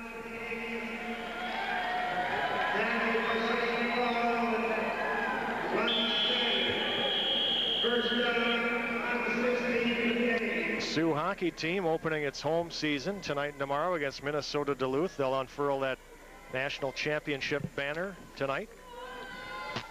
And the Sioux women's and men's basketball teams playing a doubleheader tomorrow. The men will go first at 4 o'clock against Dakota Wesleyan, and the women will play Duluth at 6, and they will unveil their NCAA championship banner.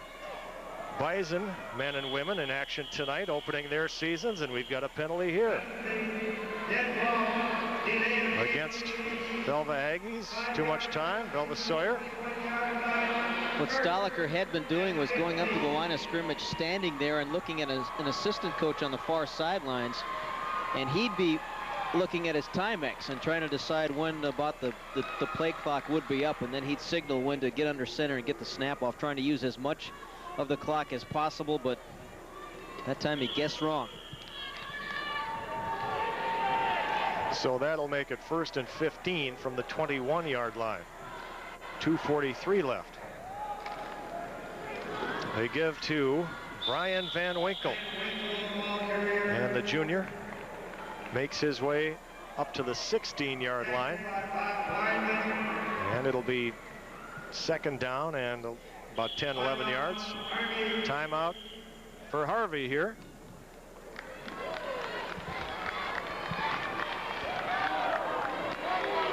An abbreviated 5 o'clock news will be coming your way on WDAY and WDAZ at the conclusion of this game.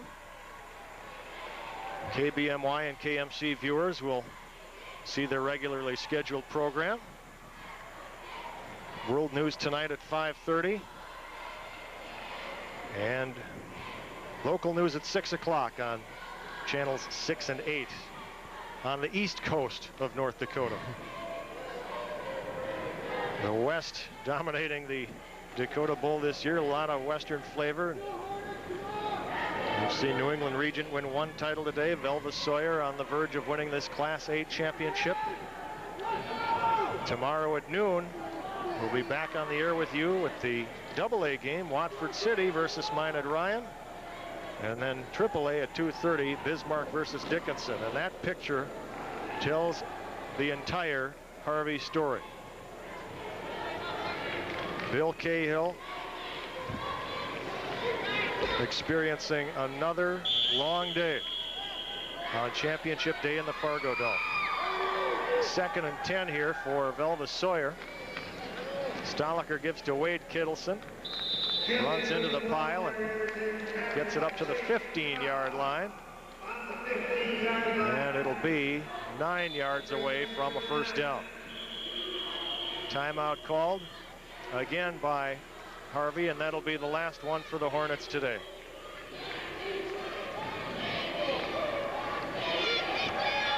The American Dairy Association's player of the game is, well, you knew, Wade Kittleson, and he'll receive a certificate and a donation sent to Velva Sawyer on his behalf from your local dairy farmers who ask, got milk?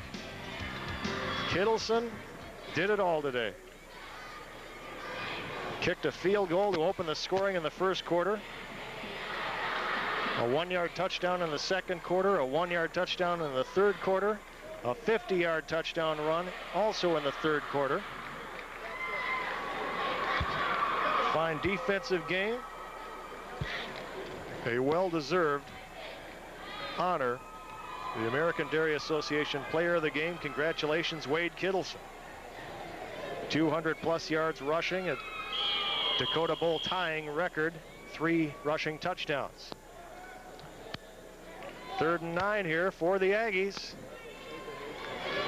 And they give to Kittleson again. And we're approaching 2 minutes now. It'll be 4th down and 9. And the Hornets used all their timeouts. Why not? You can't take them home with you. You can't carry them over to next year. Harvey just wants one more shot at the ball offensively. And they've got a whole new unit in. They're clearing the bench for Velva Sawyer. Jason Gelstad in at quarterback now. And the flag is thrown with 1:32 to go. Illegal procedure against the Aggies, so an inauspicious debut for the second unit. Jason Gelstad is a distant relative of Bison defensive lineman Clint Gelstad. You can tell because Clint has about 100 pounds on Jason. I believe their fathers are cousins. 4th down here, and Jason Gelstad losing the handle on the handoff and has to go back and recover, and the ball will go over to Harvey with 1:19 to play. That's the type of plays that Jason wanted. A delay a game and a fumbled snap. But 20, 30 years from now, he'll be saying, yeah, I played in that game. Oh, yeah. Yeah, I ruled over Harvey. But it is an experience for these football players. I still think it's neat to watch some of these teams come into this Fargo Dome for the first time. They head to the center of the field, they lie down, they just stare at the big barn here in North Dakota. It's like kids in the candy store. Now Liebelt scrambling. He's doing more than scrambling. He's past midfield and down to the 38-yard line. And he had the entire Aggie defense chasing him there. And with 1:05 to go, we'll see if Harvey can go out with a bang and not a whimper. Here it is again, some good coverage downfield by that Aggie secondary, and Liebelt takes off to run, and then he cuts it back across the grain, picks up one block from the outside, coming up right there. Nick Rogges picks off one player, and I thought maybe Liebelt will take it out of bounds, but he cuts it back inside, trips over the 40-yard line to end the play. 4 receivers set here, 45 seconds and counting. Liebelt with a little sidearm action there to Nick Rogges. That'll bring up 2nd down and about 6. I think he wants to spike the ball here. That's what the Cahills from the sideline are telling him to do. 25 seconds and counting. Oh, they're going to throw it up again. There's a flag thrown. They try the center screen again. It's August again, cutting across to the 15, down to the 11, but don't forget about that flag. 13 seconds on the clock. Illegal procedure against the Hornets, so this one will come back.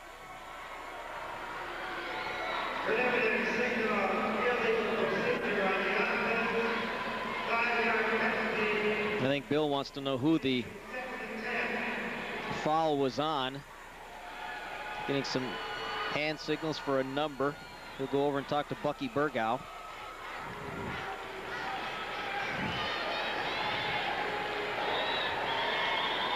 It's the nice thing about high school athletics is they don't tattle on you. The official doesn't come over and say, holding, number 58. It's top secret. 2nd and 10 from the 37. And out of the shotgun, Liebelt loses that, but play is whistled dead. Several flags down. And they're counting heads here on the Velva Sawyer side of the ball.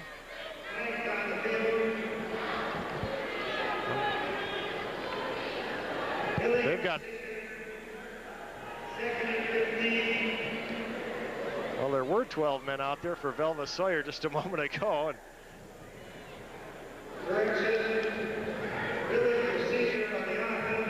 Everybody wants to play in the championship game. It's illegal procedure against Harvey.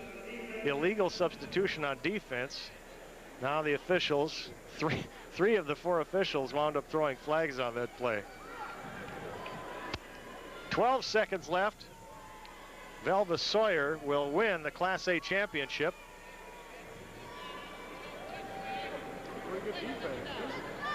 They'll replay 2nd and 10 here. Nope, they just got Larry Sandy with the water buckets. The Velva Sawyer coach gets a victory shower on the far sideline. Liebelt with maybe one last hurrah for Harvey. Almost intercepted by Steve Thomas, the junior D-back. So Harvey will get one last crack at it with 5 seconds left. The Velva Sawyer Aggies certainly earned this one, dominating on both sides of the ball. 5 seconds away from their first state championship in the Fargo Dome. 4 receivers to the right for the Hornets, and this should be the end of the game. The Hail Mary is intercepted by Cody Kittleson. That's the end of the game. Velva Sawyer is your Class A champion.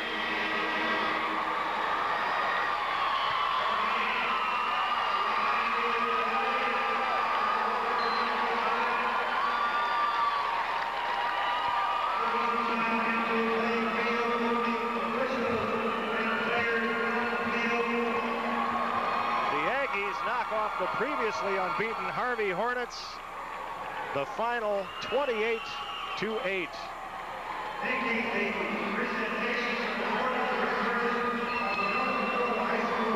And Chad Kuhl will be talking to Wade Kittleson here very shortly, the man of the afternoon. And we hope to get a word with Velva Sawyer coach Larry Sandy, who probably still hasn't recovered from that cold shower from the ice buckets.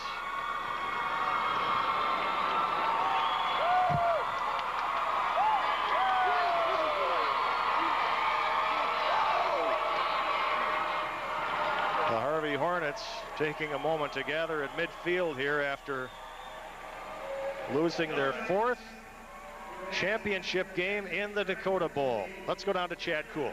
With Wade Kittleson, and unofficially, Wade, we have you 34 carries, a new Dakota Bowl record, 280 yards, tied a record with 3 touchdowns. What was the difference out there today, boy?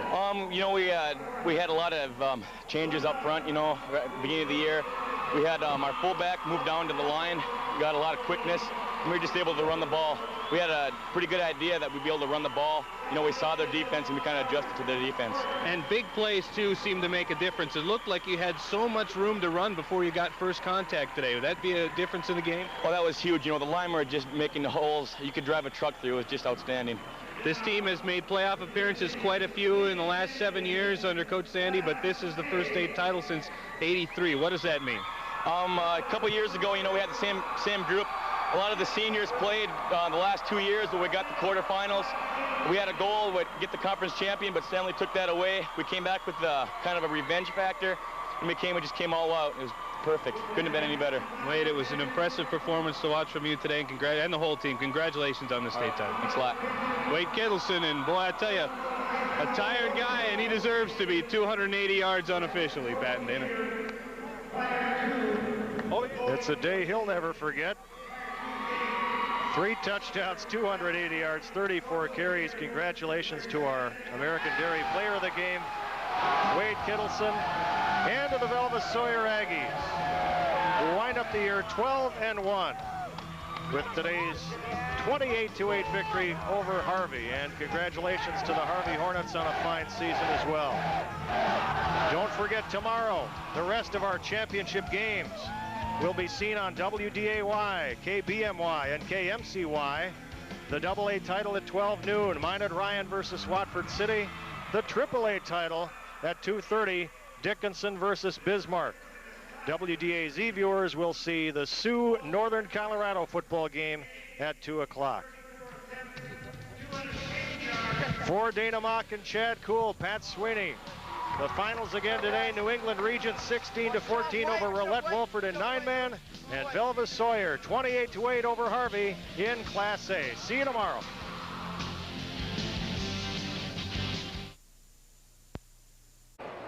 Jamie Shank, presiding officer of House 2B.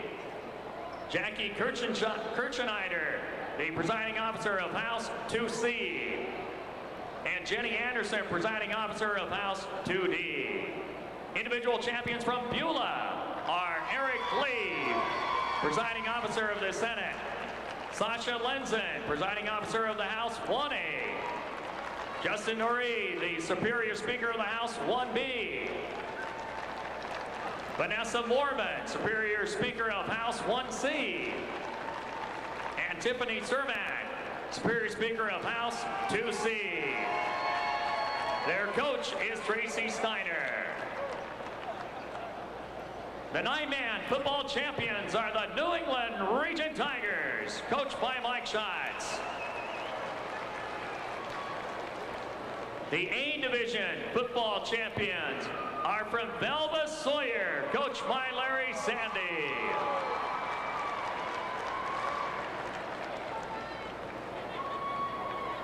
The AA football state champions are the Minot Ryan Lions, coached by Mike Sabertson.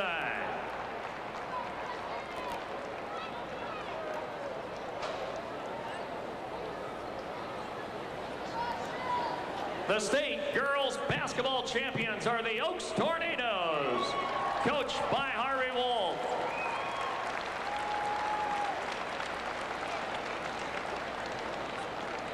The JV Lincoln Douglas debate champion is Joe. Individual state wrestling champions at 112 pounds, Jesse Goebel of Ashley Wishay. The 103-pound champion is Brent Murdoch of Pullman, coached by his father, Terry Murdoch. The 119-pound champion is Brian Beal of Beulah, coached by Jay Swaygarden. The 125-pound champion is Ryan Bachman of Cavalier, coached by Bob Wicker. The 130-pound champion is Steve Nagel of Linton, coached by Dan Imdyke.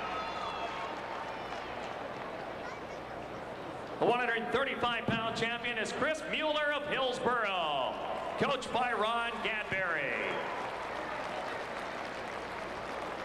The 140-pound champion is Jarrett Wirtz of Stanley, coached by Jerry Rudolph.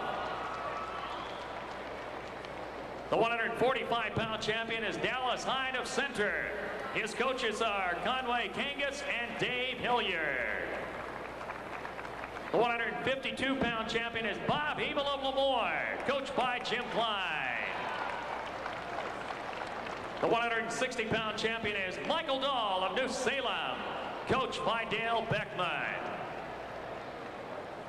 The 171-pound champion is Jared Lamar of Rugby. And the 275-pound champion is Curtis Lamar of Rugby. Their coach is Brian Lensmeyer. The 189-pound champion is Bo Wisness of Watford City. His coach is Dave Doherty. And the 215-pound champion is Wayne Kittleson of Velva. His coach is Mike Tingstad.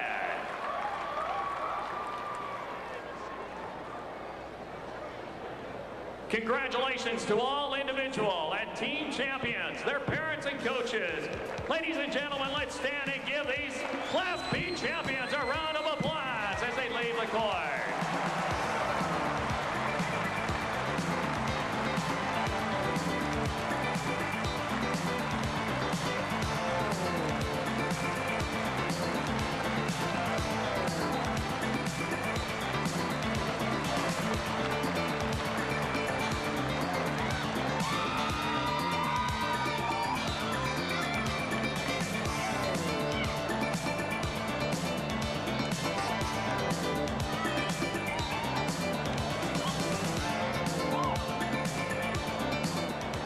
Our championship game between Leeds and Standing Rock is just around the corner. You're watching the 98 State B on the Meyer Television Network. They're big, and they've arrived. The big new Ford Super Duty F. Enjoy it? It just wore me out.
We'd like to welcome everybody here today. Come to celebrate and honor the girls basketball team and the boys football teams on their very successful fall seasons. As the athletic director and principal of these students, I'd like to congratulate each group and their coaches on a tremendous season. You know, it's really a joy when you work with kids like this, and I'm sure the coaches will tell you the same thing. But to be able to speak with coaches from other schools, administrators from other schools, fans, it's very rewarding to hear all the nice comments everybody speaks about when they talk about this group of kids, their great sportsmanship, the friendliness to the Velva students. I can't believe how many times I've heard that this fall. It's nice to hear it every year, but this year was exceptional. And I'd like to congratulate all of these students on that accomplishment.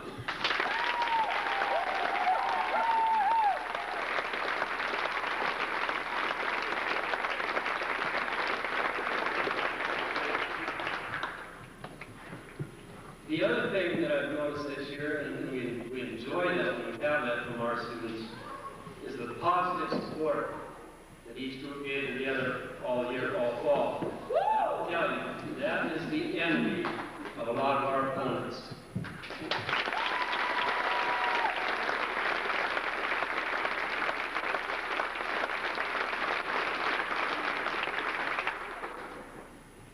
I know better than to trade what I would call teasing remarks back and forth with Mr. Peterson, so I won't, because he always gets the last shot in. Even though we won the football game this year, yes, you and UND.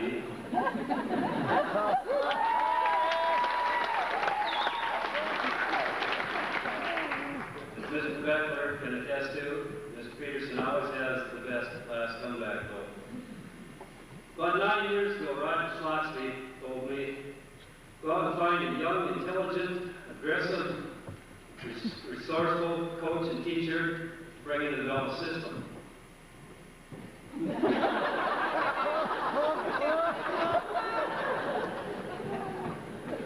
Yeah, we're not saying.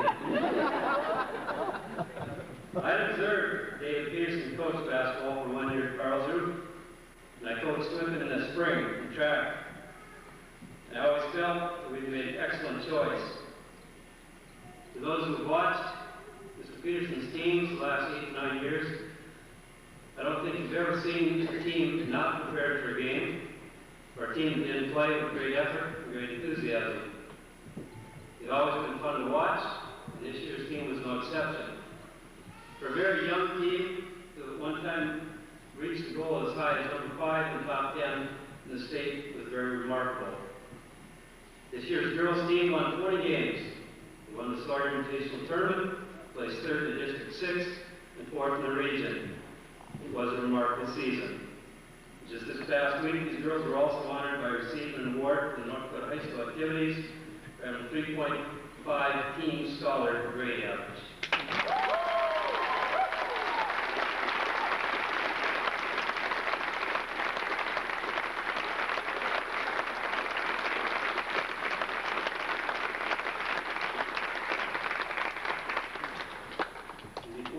Yet, and I'll mention it, I think we had 24 of these boys also on the roll. Didn't quite make 3.2, but a good accomplishment also.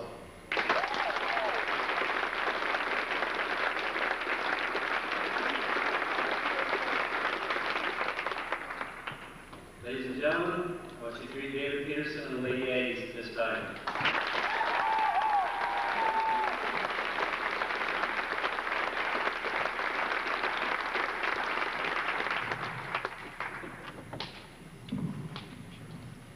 Mr. Bune's in the front row thinking, oh God, here goes Peterson on the microphone, going to be here forever. But I guess first of all, I'd just like to thank the Velva Sports and Activities Department for putting this on and recognizing the girls. We were pretty happy with our season. Mr. Henderson kind of went over it.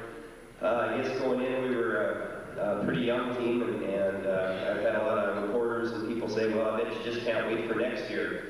And I think it would have been pretty easy for the girls, win or lose, think, well, we're going to be pretty good next year, and been pretty happy no matter what happened. But the people that went to Langdon and stuff like Winnipeg over there, people that were able to get there and you watch the semifinal game against Botno, just a super ball club. And I just thought it was just a great effort on our girls' part. We had our chances to win, so in some ways it makes it kind of bitter to lose a game like that. But we really, I thought, played hard all the way through, and a few breaks here or there, we could have defeated a very good Botno team. So I guess just really we were very happy with the season. I know Mr. Henderson talked about how these girls and guys cheer for each other. And it's just something that I know we've been on the road a lot of times in girls basketball. I know a lot of coaches always hate to go on the road with their team just for the fact that it's such a disadvantage. But, doesn't matter where we're at. I don't know how many games these guys didn't get to, but it wasn't very many. And we'd have more fans than the other team. And boy, that sure made a big difference. And again, when you're pulling for each other, everything just seems to go a whole bunch easier. And so guys, we just really like to thank you for the support you guys gave us this year.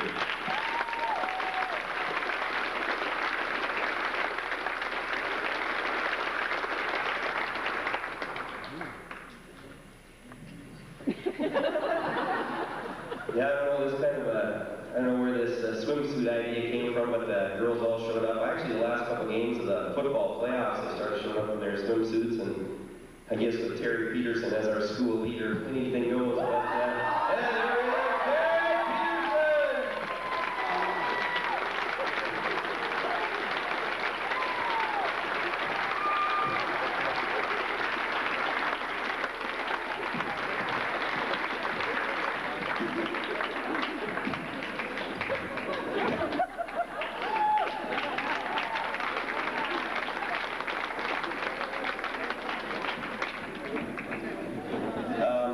Just quickly introduce our team here, and again, we have only one senior on the team, and I tell you, sports is more about winning and losing than I think this girl's got a lot to look forward to in life. She was a senior girl, and she hadn't played in a couple of years since she came out, and she mainly played B squad the whole year, and she had no problem with that, and came to practice every single day, and I think just kind of an attitude with her, you know, as far as just a hard-working girl, and really kind of showed a lot of the kids that it's more than always who's playing in the varsity game, but just to get in and give it your best shot. And so Lynette Johnson, why don't you stand up? She was our senior this year.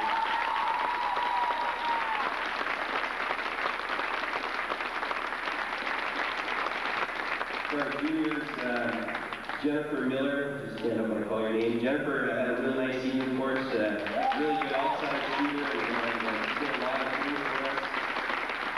She's all district this year. Another junior was Maddie Gogler. Maddie, it's always tough moving into a different school and learning a different system, and then have Coach Peterson yelling at you every second. And I tell you, it was just a big plus for our team this year when Maddie moved here. So she did a real nice job for us at point guard. Another junior was Jessie Slindy. Jessie just had an unbelievable season. I tell you, the leadership she provides is just second to none. She's kind of different in her own way, but I used to be, when Mr. Henderson first hired me, I was, you know, these girls probably think I'm intense, but I used to be a lot more, but the girls like Jessie, you just got to learn to relax a little bit, so I guess I've learned my lesson to do there, so she had a super year. Sophomore, Brenda Bachman.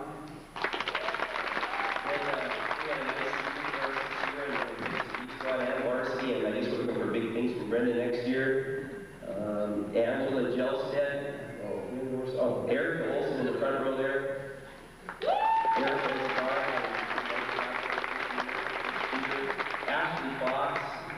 I can at least tell Ashley apart from her sister. Her sister didn't play, so at least I was calling her the right name at practice.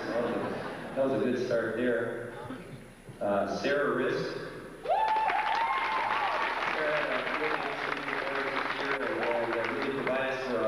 Scoring, and we spent a lot of time in the off season and did a nice job. Kayla Efforts.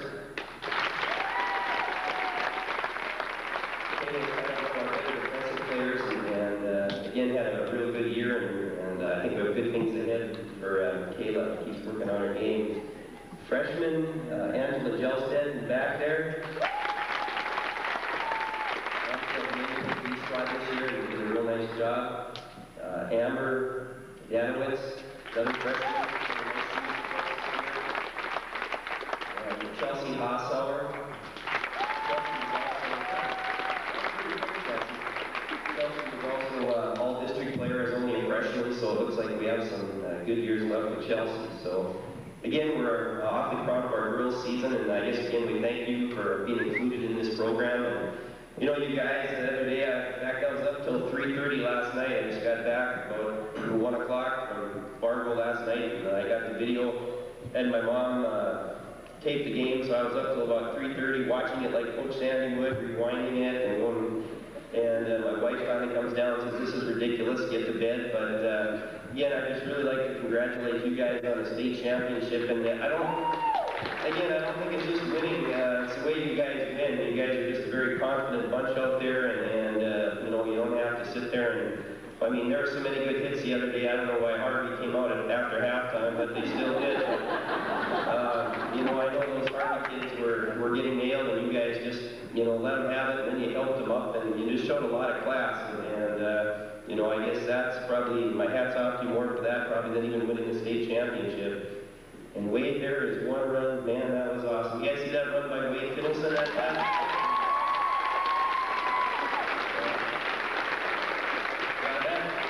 That kind of reminded me of me when I used to play second down. Thank you. You know this, but and this is the truth.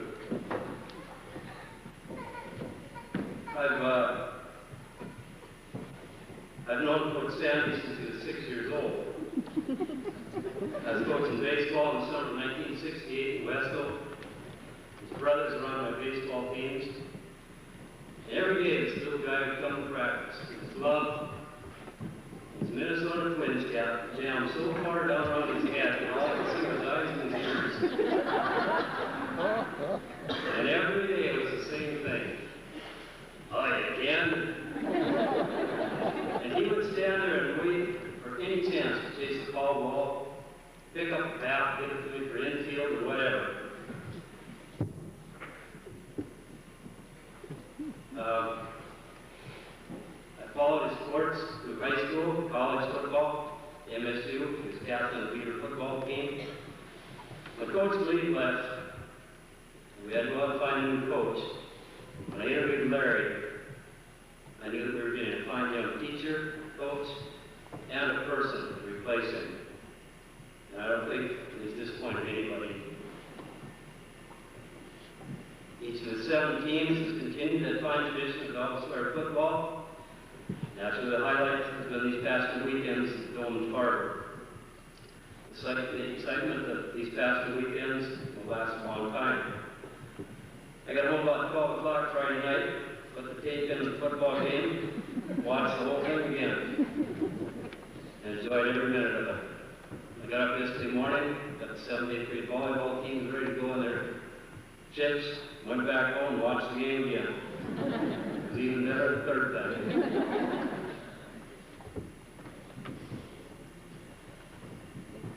So at this time, I'm going to let him talk about the excitement of the season, the excitement of the games. I'll introduce Larry Sandy from the Velva Sawyer Aggies.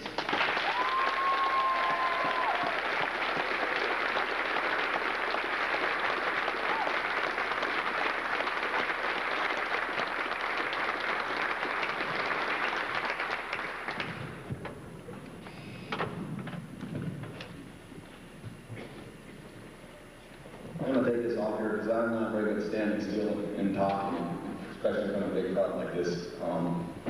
Public speaking is not my main forte, obviously. You know, most that today, but I think meeting Mr. Peterson, we get up here and talk.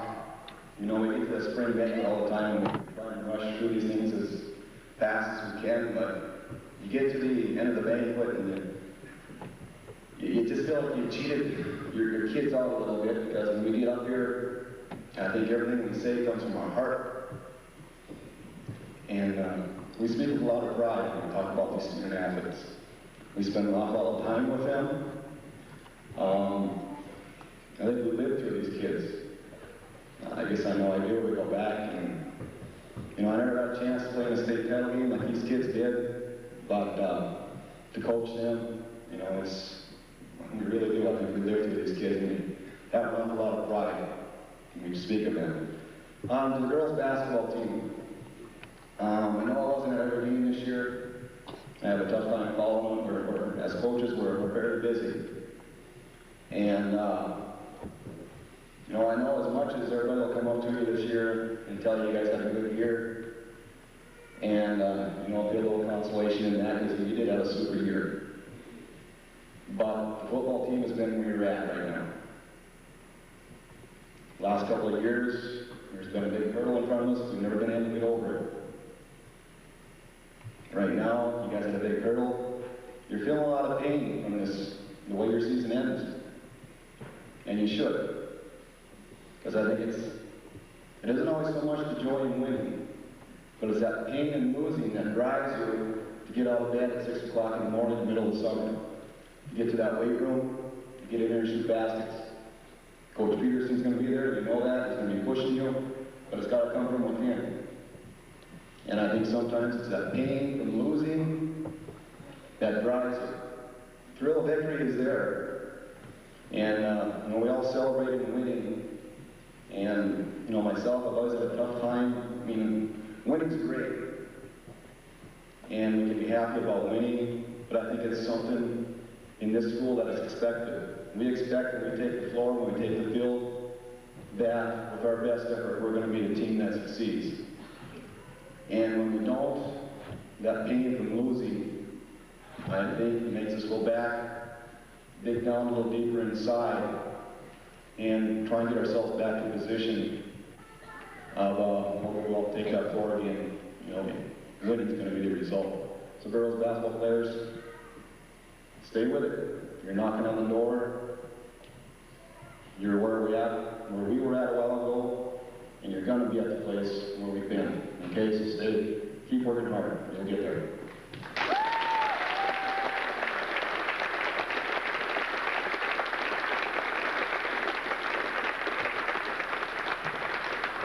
Okay, football team, I think the first thing we're going to do is, in introducing everybody, I'm not going to talk individually about each player, but we're going to present each of them with their state championship plaque, and we're going to have Coach Beckler, man with the magic voice, come up here and do the introducing of the players for us, and Coach Kingstead and Coach Breck, I want you to come over and help me issue these plaques to these young men.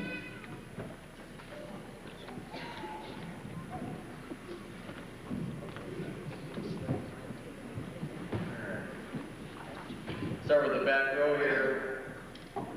Sophomore lineman Jay Kittleson.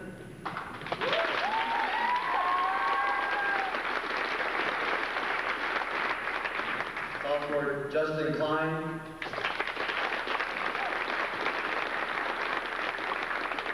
Ross Coleman.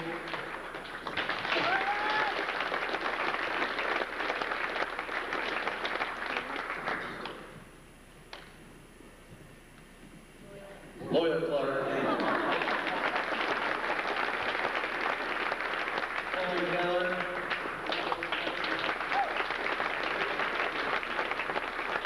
Nick Shattuck. Andy Rowell. Casey Kwame. Eric Carlson. Ian Flaherty. Seth Dogler. Cody Chilson,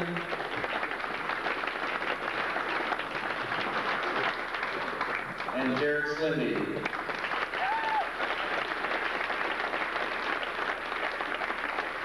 Dustin Noble, Ian Anderson, Steve Thomas, Jared Ruprecht, Chris Wonderland, Shane Colby, Rick Beal, Jason Johnston,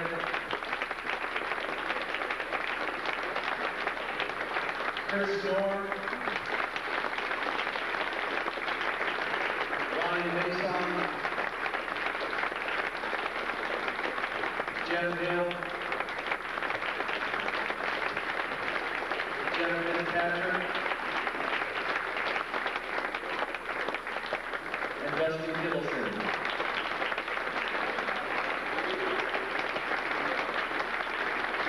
Brian Engel, Wade Kittleson,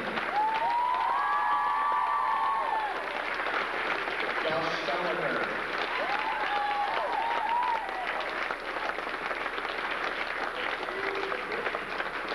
Lance Selsler, Brian Vanderbilt, David Ewan, Ben Long, Justin Nicholson,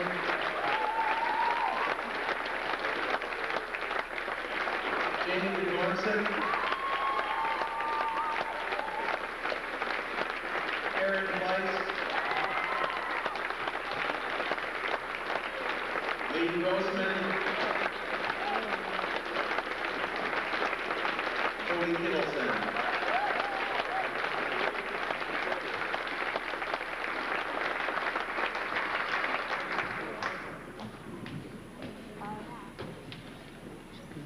Okay. You know, this group this year, you know, obviously to say it's been a special year would be kind of an understatement.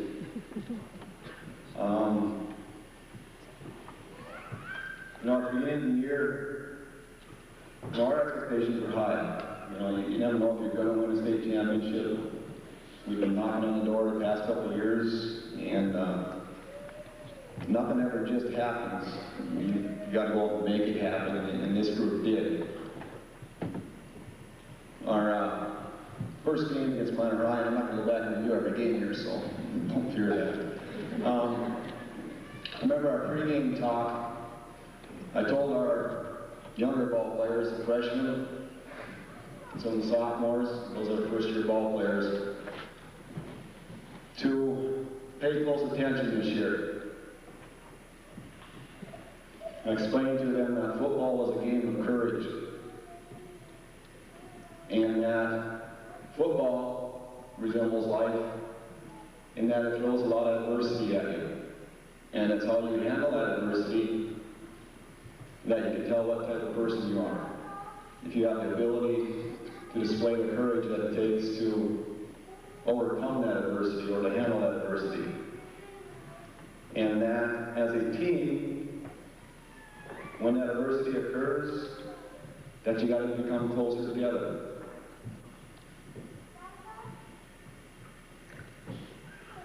And by becoming closer together, you're better able to handle that adversity. And I told them football is just a game that we play to help them mature through their life so they can see those types of situations, and somewhere in life adversity is going to happen, and that they're going to need people to rely on, to fall back on in order to handle that and develop that courage. And I gave them 2 examples of some of the kids on our team that right now have shown the courage that it takes to succeed. I pointed out Chris Moore's situation. We all know the courage that him and his family have displayed.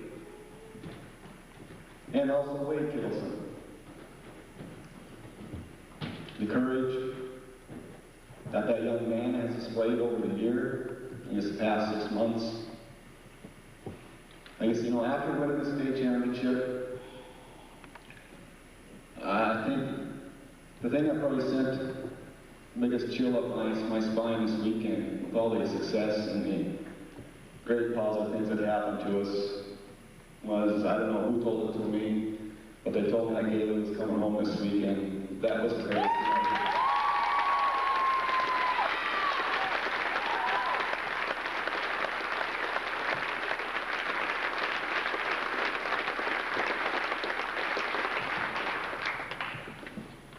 Obviously a very special group of young men.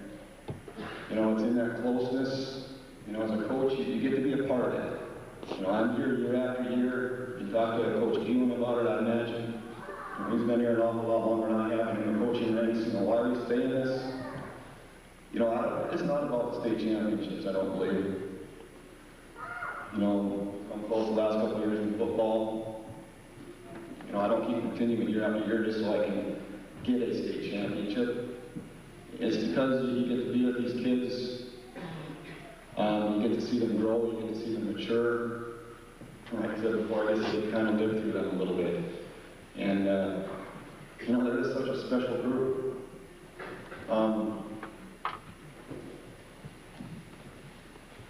Yeah, they meet tongue-tied once in a while, but if you're around them enough, you learn how to talk, because we do have some good talkers on this team. They're quite a group. Their personalities are just unreal. They're a loose bunch. It can be quite an intense situation during the game, and some of these kids are just off the wall. You know, they just bring you back down and keep you in a kind of a reality check, I guess.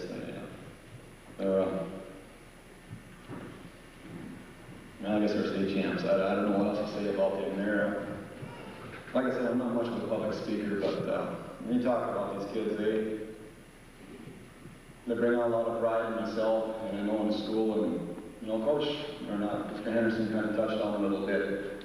And something I talked to the kids about before we even went down, just in one of our post-practice talks that we have, and I explained to them that, one of the greatest things I can hear as a coach, one of the proudest things is when I get a parent or just a fan or even somebody from another town come up to me and tell me about the behavior of our student athletes. And Mr. Henderson touched on that a little bit. And it really is, I guess, as a coach, the greatest reward that I get isn't so much in the state championships and things like that, but it's when I get a note from a parent thanking me for simply leading their child or directing them in the correct path as they grow into young men. And I think that's probably the greatest reward that I get as a coach. And I thank each and every one of you. It's got to come from the heart. I know last year I got a note from one parent, and after a tough loss to Hazen last year, that note really made my whole season. Because I know they know that these sports, these athletics are more than just about winning and losing. They're about these young men and women developing into mature adults, and that's what we're here for.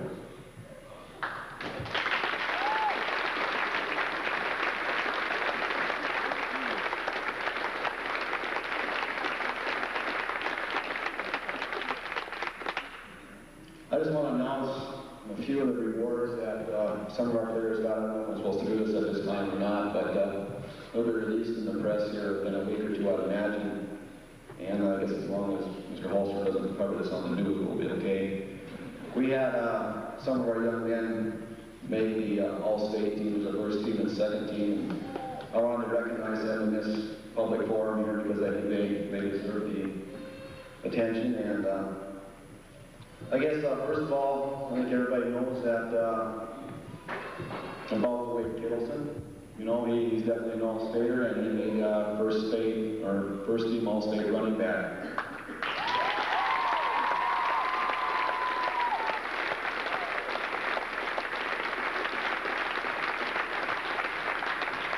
I don't know how many times I've called Wade's number over his 4-year career. It's something I'm going to go back and look at the stats and figure out just how many times he actually carried the ball.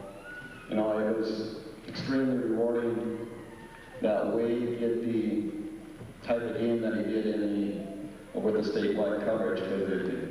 Because here's a kid that carried the ball for me 52 times once last year in a very physical ball game. This time was what, 33? That's 20. I told Wade, he should have told me, he was 20 off from his personal high, or 19, whatever it was. But you talk about a workhorse. I borrow the words of Mr. Brecky, a horse is a horse, and you got to ride him as long as you can, and we did.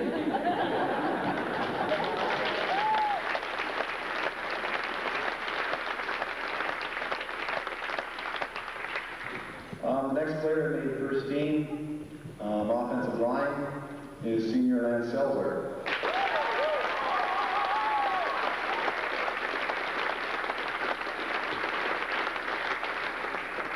Lance is in that mold of 80 football players.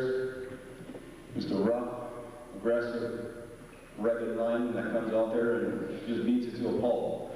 The rewards that some of these kids are receiving here today, they're not only receiving them by themselves or a team, but I think also, for those teams that did make it here in the last couple of years. I told them before the game, we're not playing just for ourselves. We've got a lot of our alumni that got us to this position. We grew to this position, and they're not playing just for this moment, but for all those past teams.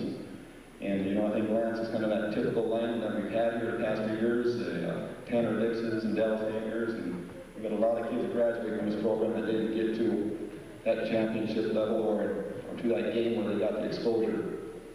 So, Lance is just one of those typical linemen for us. He just gets out there and does what we need to do.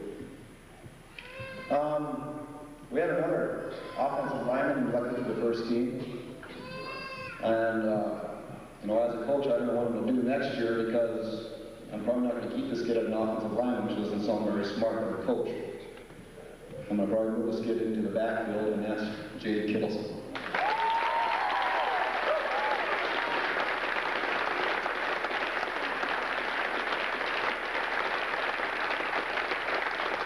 Jade refers to himself now as a big dumb lineman. You know, I don't know if I can get him out of that mold and get him into the backfield or not, but I'm sure he'll be willing, but we'll see what happens. That was a nice reward for Jade. He moved up about halfway through the year to a guard spot. Where's he at? I can't That find we had to do because of some injuries that we had. And once we got him on Right, in the back? we just didn't have a hard time back in the back. They've done such a super job. I think the reward is rightfully so. Another first team offense, we have a wide receiver. This is the first team, and that goes to Lee Grossman.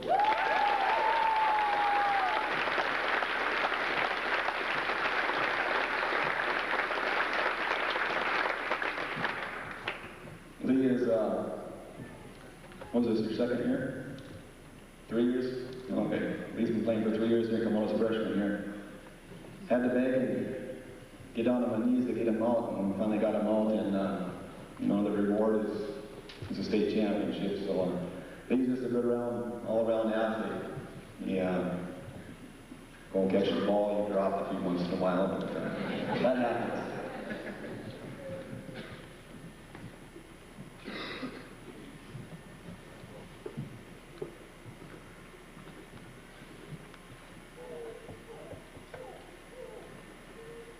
Okay, the rest of our all-state selections are on the defensive side. And the first goes to a defensive lineman. Not your stereotypical defensive lineman. He's not 6'5", 245 pounds.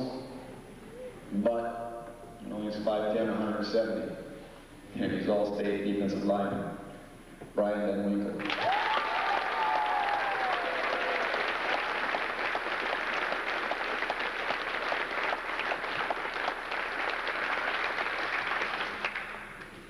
You want to talk about personality? Brian came up to me in our intermission in the third, fourth quarter of this championship game. Everybody else kind of went back out in the field. Brian stays there. Tells me, you know, coach, he said, this is how stupid I am. He said, it wasn't until about 7 seconds to go in the quarter, he said, that I realized this was only the third quarter, not the fourth. He always had some little comment just to loosen me up between every quarter, it seemed to me. Glad to have Brian back for another year next year.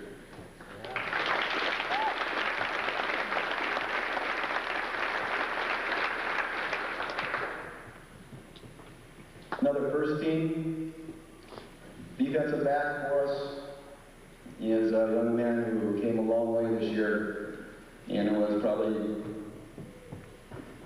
as valuable to this team as the individual was, both because of his play offensively and defensively. And I probably could have argued big time for first team quarterback, but the meeting was getting awfully long, and I guess as long as you're on first team, I guess I settled for the defensive back, and that was Josh Stoliker.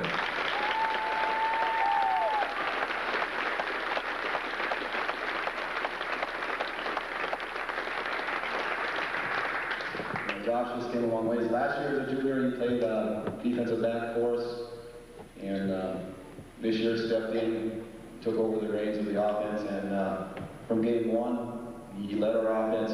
He gave us that extra addition that we needed in our, you know, we've always been a running attack, and has always been our premium, but to have a kid that can step forward and throw the ball like he did, and also provide some addition to our running game, I think that made it very difficult for teams to defend us. So, Josh, super job. Congratulations.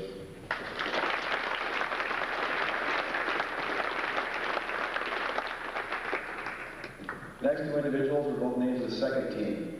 One is a defensive back, and this goes to Aaron Price.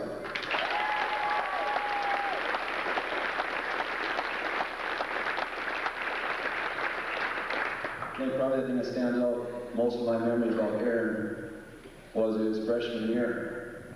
I didn't know Aaron at all, and it was probably our first day of contact, and we were doing some tackling drills, open field tackling drills. And when we do this, we usually kind of split the men up and put all the older kids, the juniors and seniors together, and the freshmen and sophomores, just to physically match them up and make sure nobody gets hurt. But here was Aaron, probably all 5'6" of them, 125 pounds, over with the likes of Steve Norn, Clint Jelsted, and his eyes are, you gotta know this kid, his eyes are just, he's got these tiger eyes. You ever watch football and they show these pictures of these middle linebackers and their eyes are just huge and they're intense? Well, that's Aaron Feist, and that made an impression on me right there. I had to get him out of that drill though, because you're talking Clint Jelsted and Steve Norn, those are some big kids.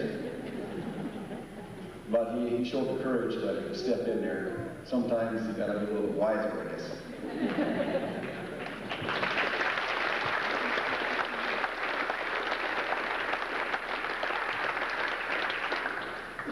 Our last All-State selection that we received goes to the second team linebacker, and that's Justin Kittleson.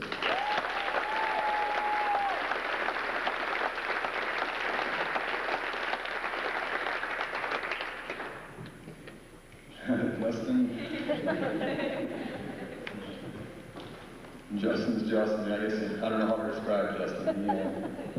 He's just out there reacting with a lot of natural instinct, and he's got a lot of tools, and he's got a lot of potential to be quite a football player. And again, he's another individual I'm glad to have back next year. There's one individual that I could have pushed. I know he would have made All-State, but because of the standards that it takes to be All-State, you have to play a few games in the regular season. And this young man obviously didn't play about 5 minutes in the regular season. But I believe he was probably the catalyst that took our team up to the next level and joined us in the playoffs, coming back from the broken leg. And he talked to the other coaches, the kid that made the difference for us and brought us up. That's Jamie Torson.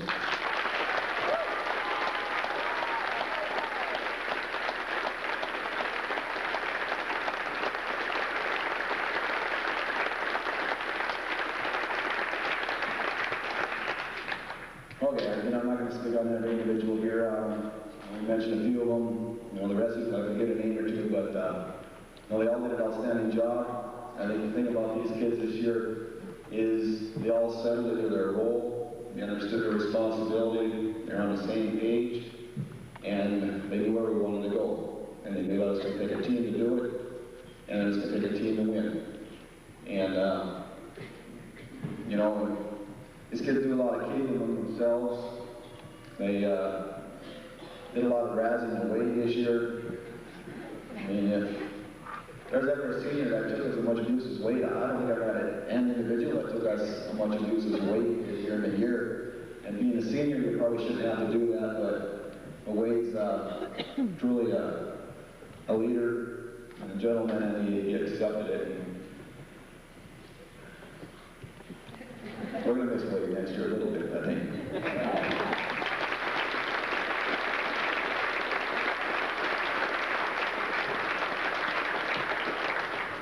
Okay, I guess I know I'm starting to ramble here. I never planned anything in advance a whole lot. I guess I just kind of know what I want to say, and I know I probably missed a whole lot, but I'm sure I'm getting a little bit lengthy here, so. I'd just like to thank everybody that's been involved with the program, all my assistant coaches, Coach Becker, Coach Stingstead, Coach Brecky, Chad Barstead came out this year and helped us in the junior high program, and also helped us out. All the statisticians, cheerleaders, student managers, everybody, thanks a lot. And a special thank you to our video person this year. Does a super job with video, okay? And that's something that's very important to me. And if the ball players, when we sit down and watch video, we like to watch a football game and not geese flying over our head. So she always got mad at me because I'd come home and I'd watch this video, and I get a little bit upset when the video wasn't of the quality that I wanted, so she finally decided that she would do it. so she didn't have to put up with all my yelling and screaming, and that's my wife, Kim Sanders.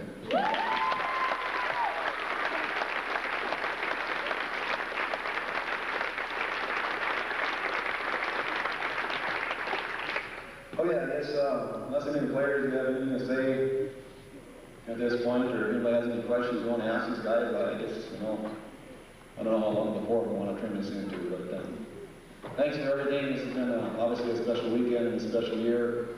Thanks for following the football team. It was an exciting time for us, and I'm sure an exciting time for everybody.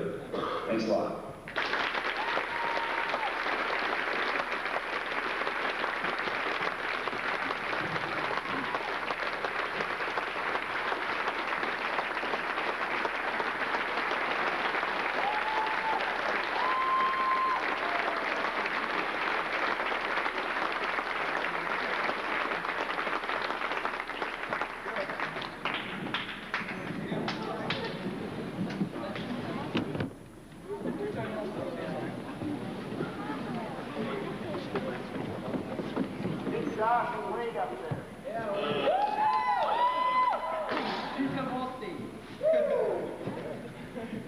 I guess that's what we had planned. We would like to have athletes that might want to say something, go ahead. We would also welcome parents, grandparents who would like to make any comments. Is there anybody? First we'll give it to you people first. I know there's going to be somebody in there.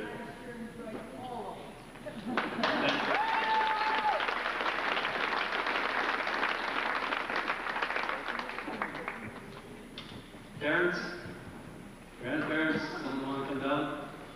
Considering that they've got minor riding, I think they should be considered both Class A and Class W.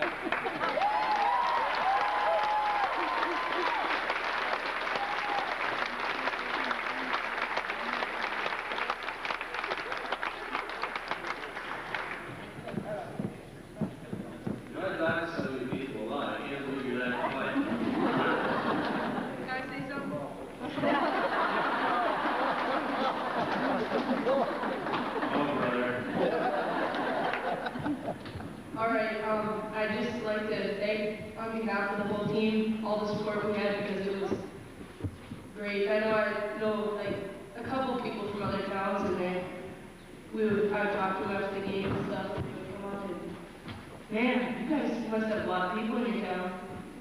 No, they just all come to our games. But it's just, I just like to think because it was an awesome Hawaiian road race. Yeah. And I'd like to just congratulate you guys, and I hope you appreciate this paint because it is hard to get off.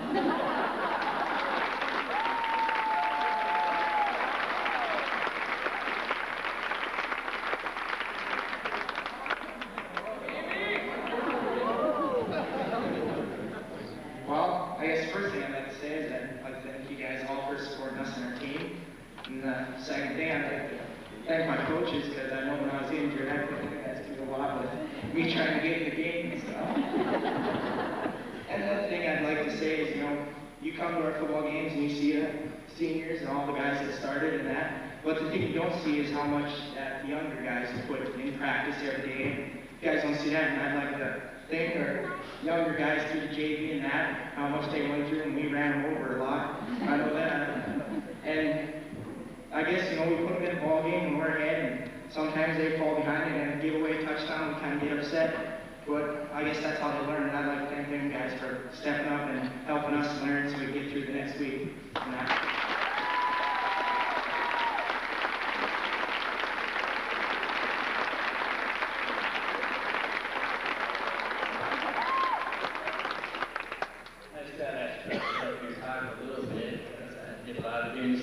I'd like to thank everybody that came out. You guys in this close. I wouldn't have did that, but thanks for coming out. I'd like to thank all the parents for washing all the jerseys and all the uniforms and all the sneaky clothes you guys had to go through this year washing. And Terry Peterson up there. I like that guy.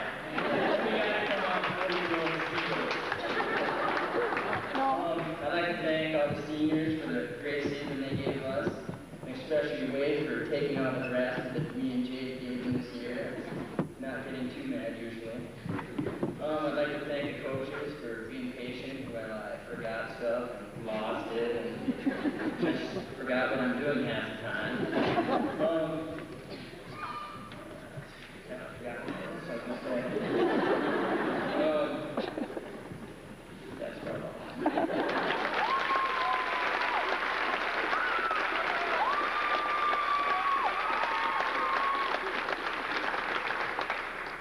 right, like everyone else has said, about the support, it was great. We had the girls and everything else in their beach barbecue, was that what it was? All right. And again, Terry Peterson and the coaches. And my fellow seniors, this was our last game. We went out with a bang. It was great. And one other thing about the communities here, with this summer, with the great deal of problems that we had, I would just like to thank all of you for the gifts of food and everything, and especially the prayers. As you can hear by Mr. Sam, he said that my mom's coming home this weekend, and God must have been listening because she's coming home.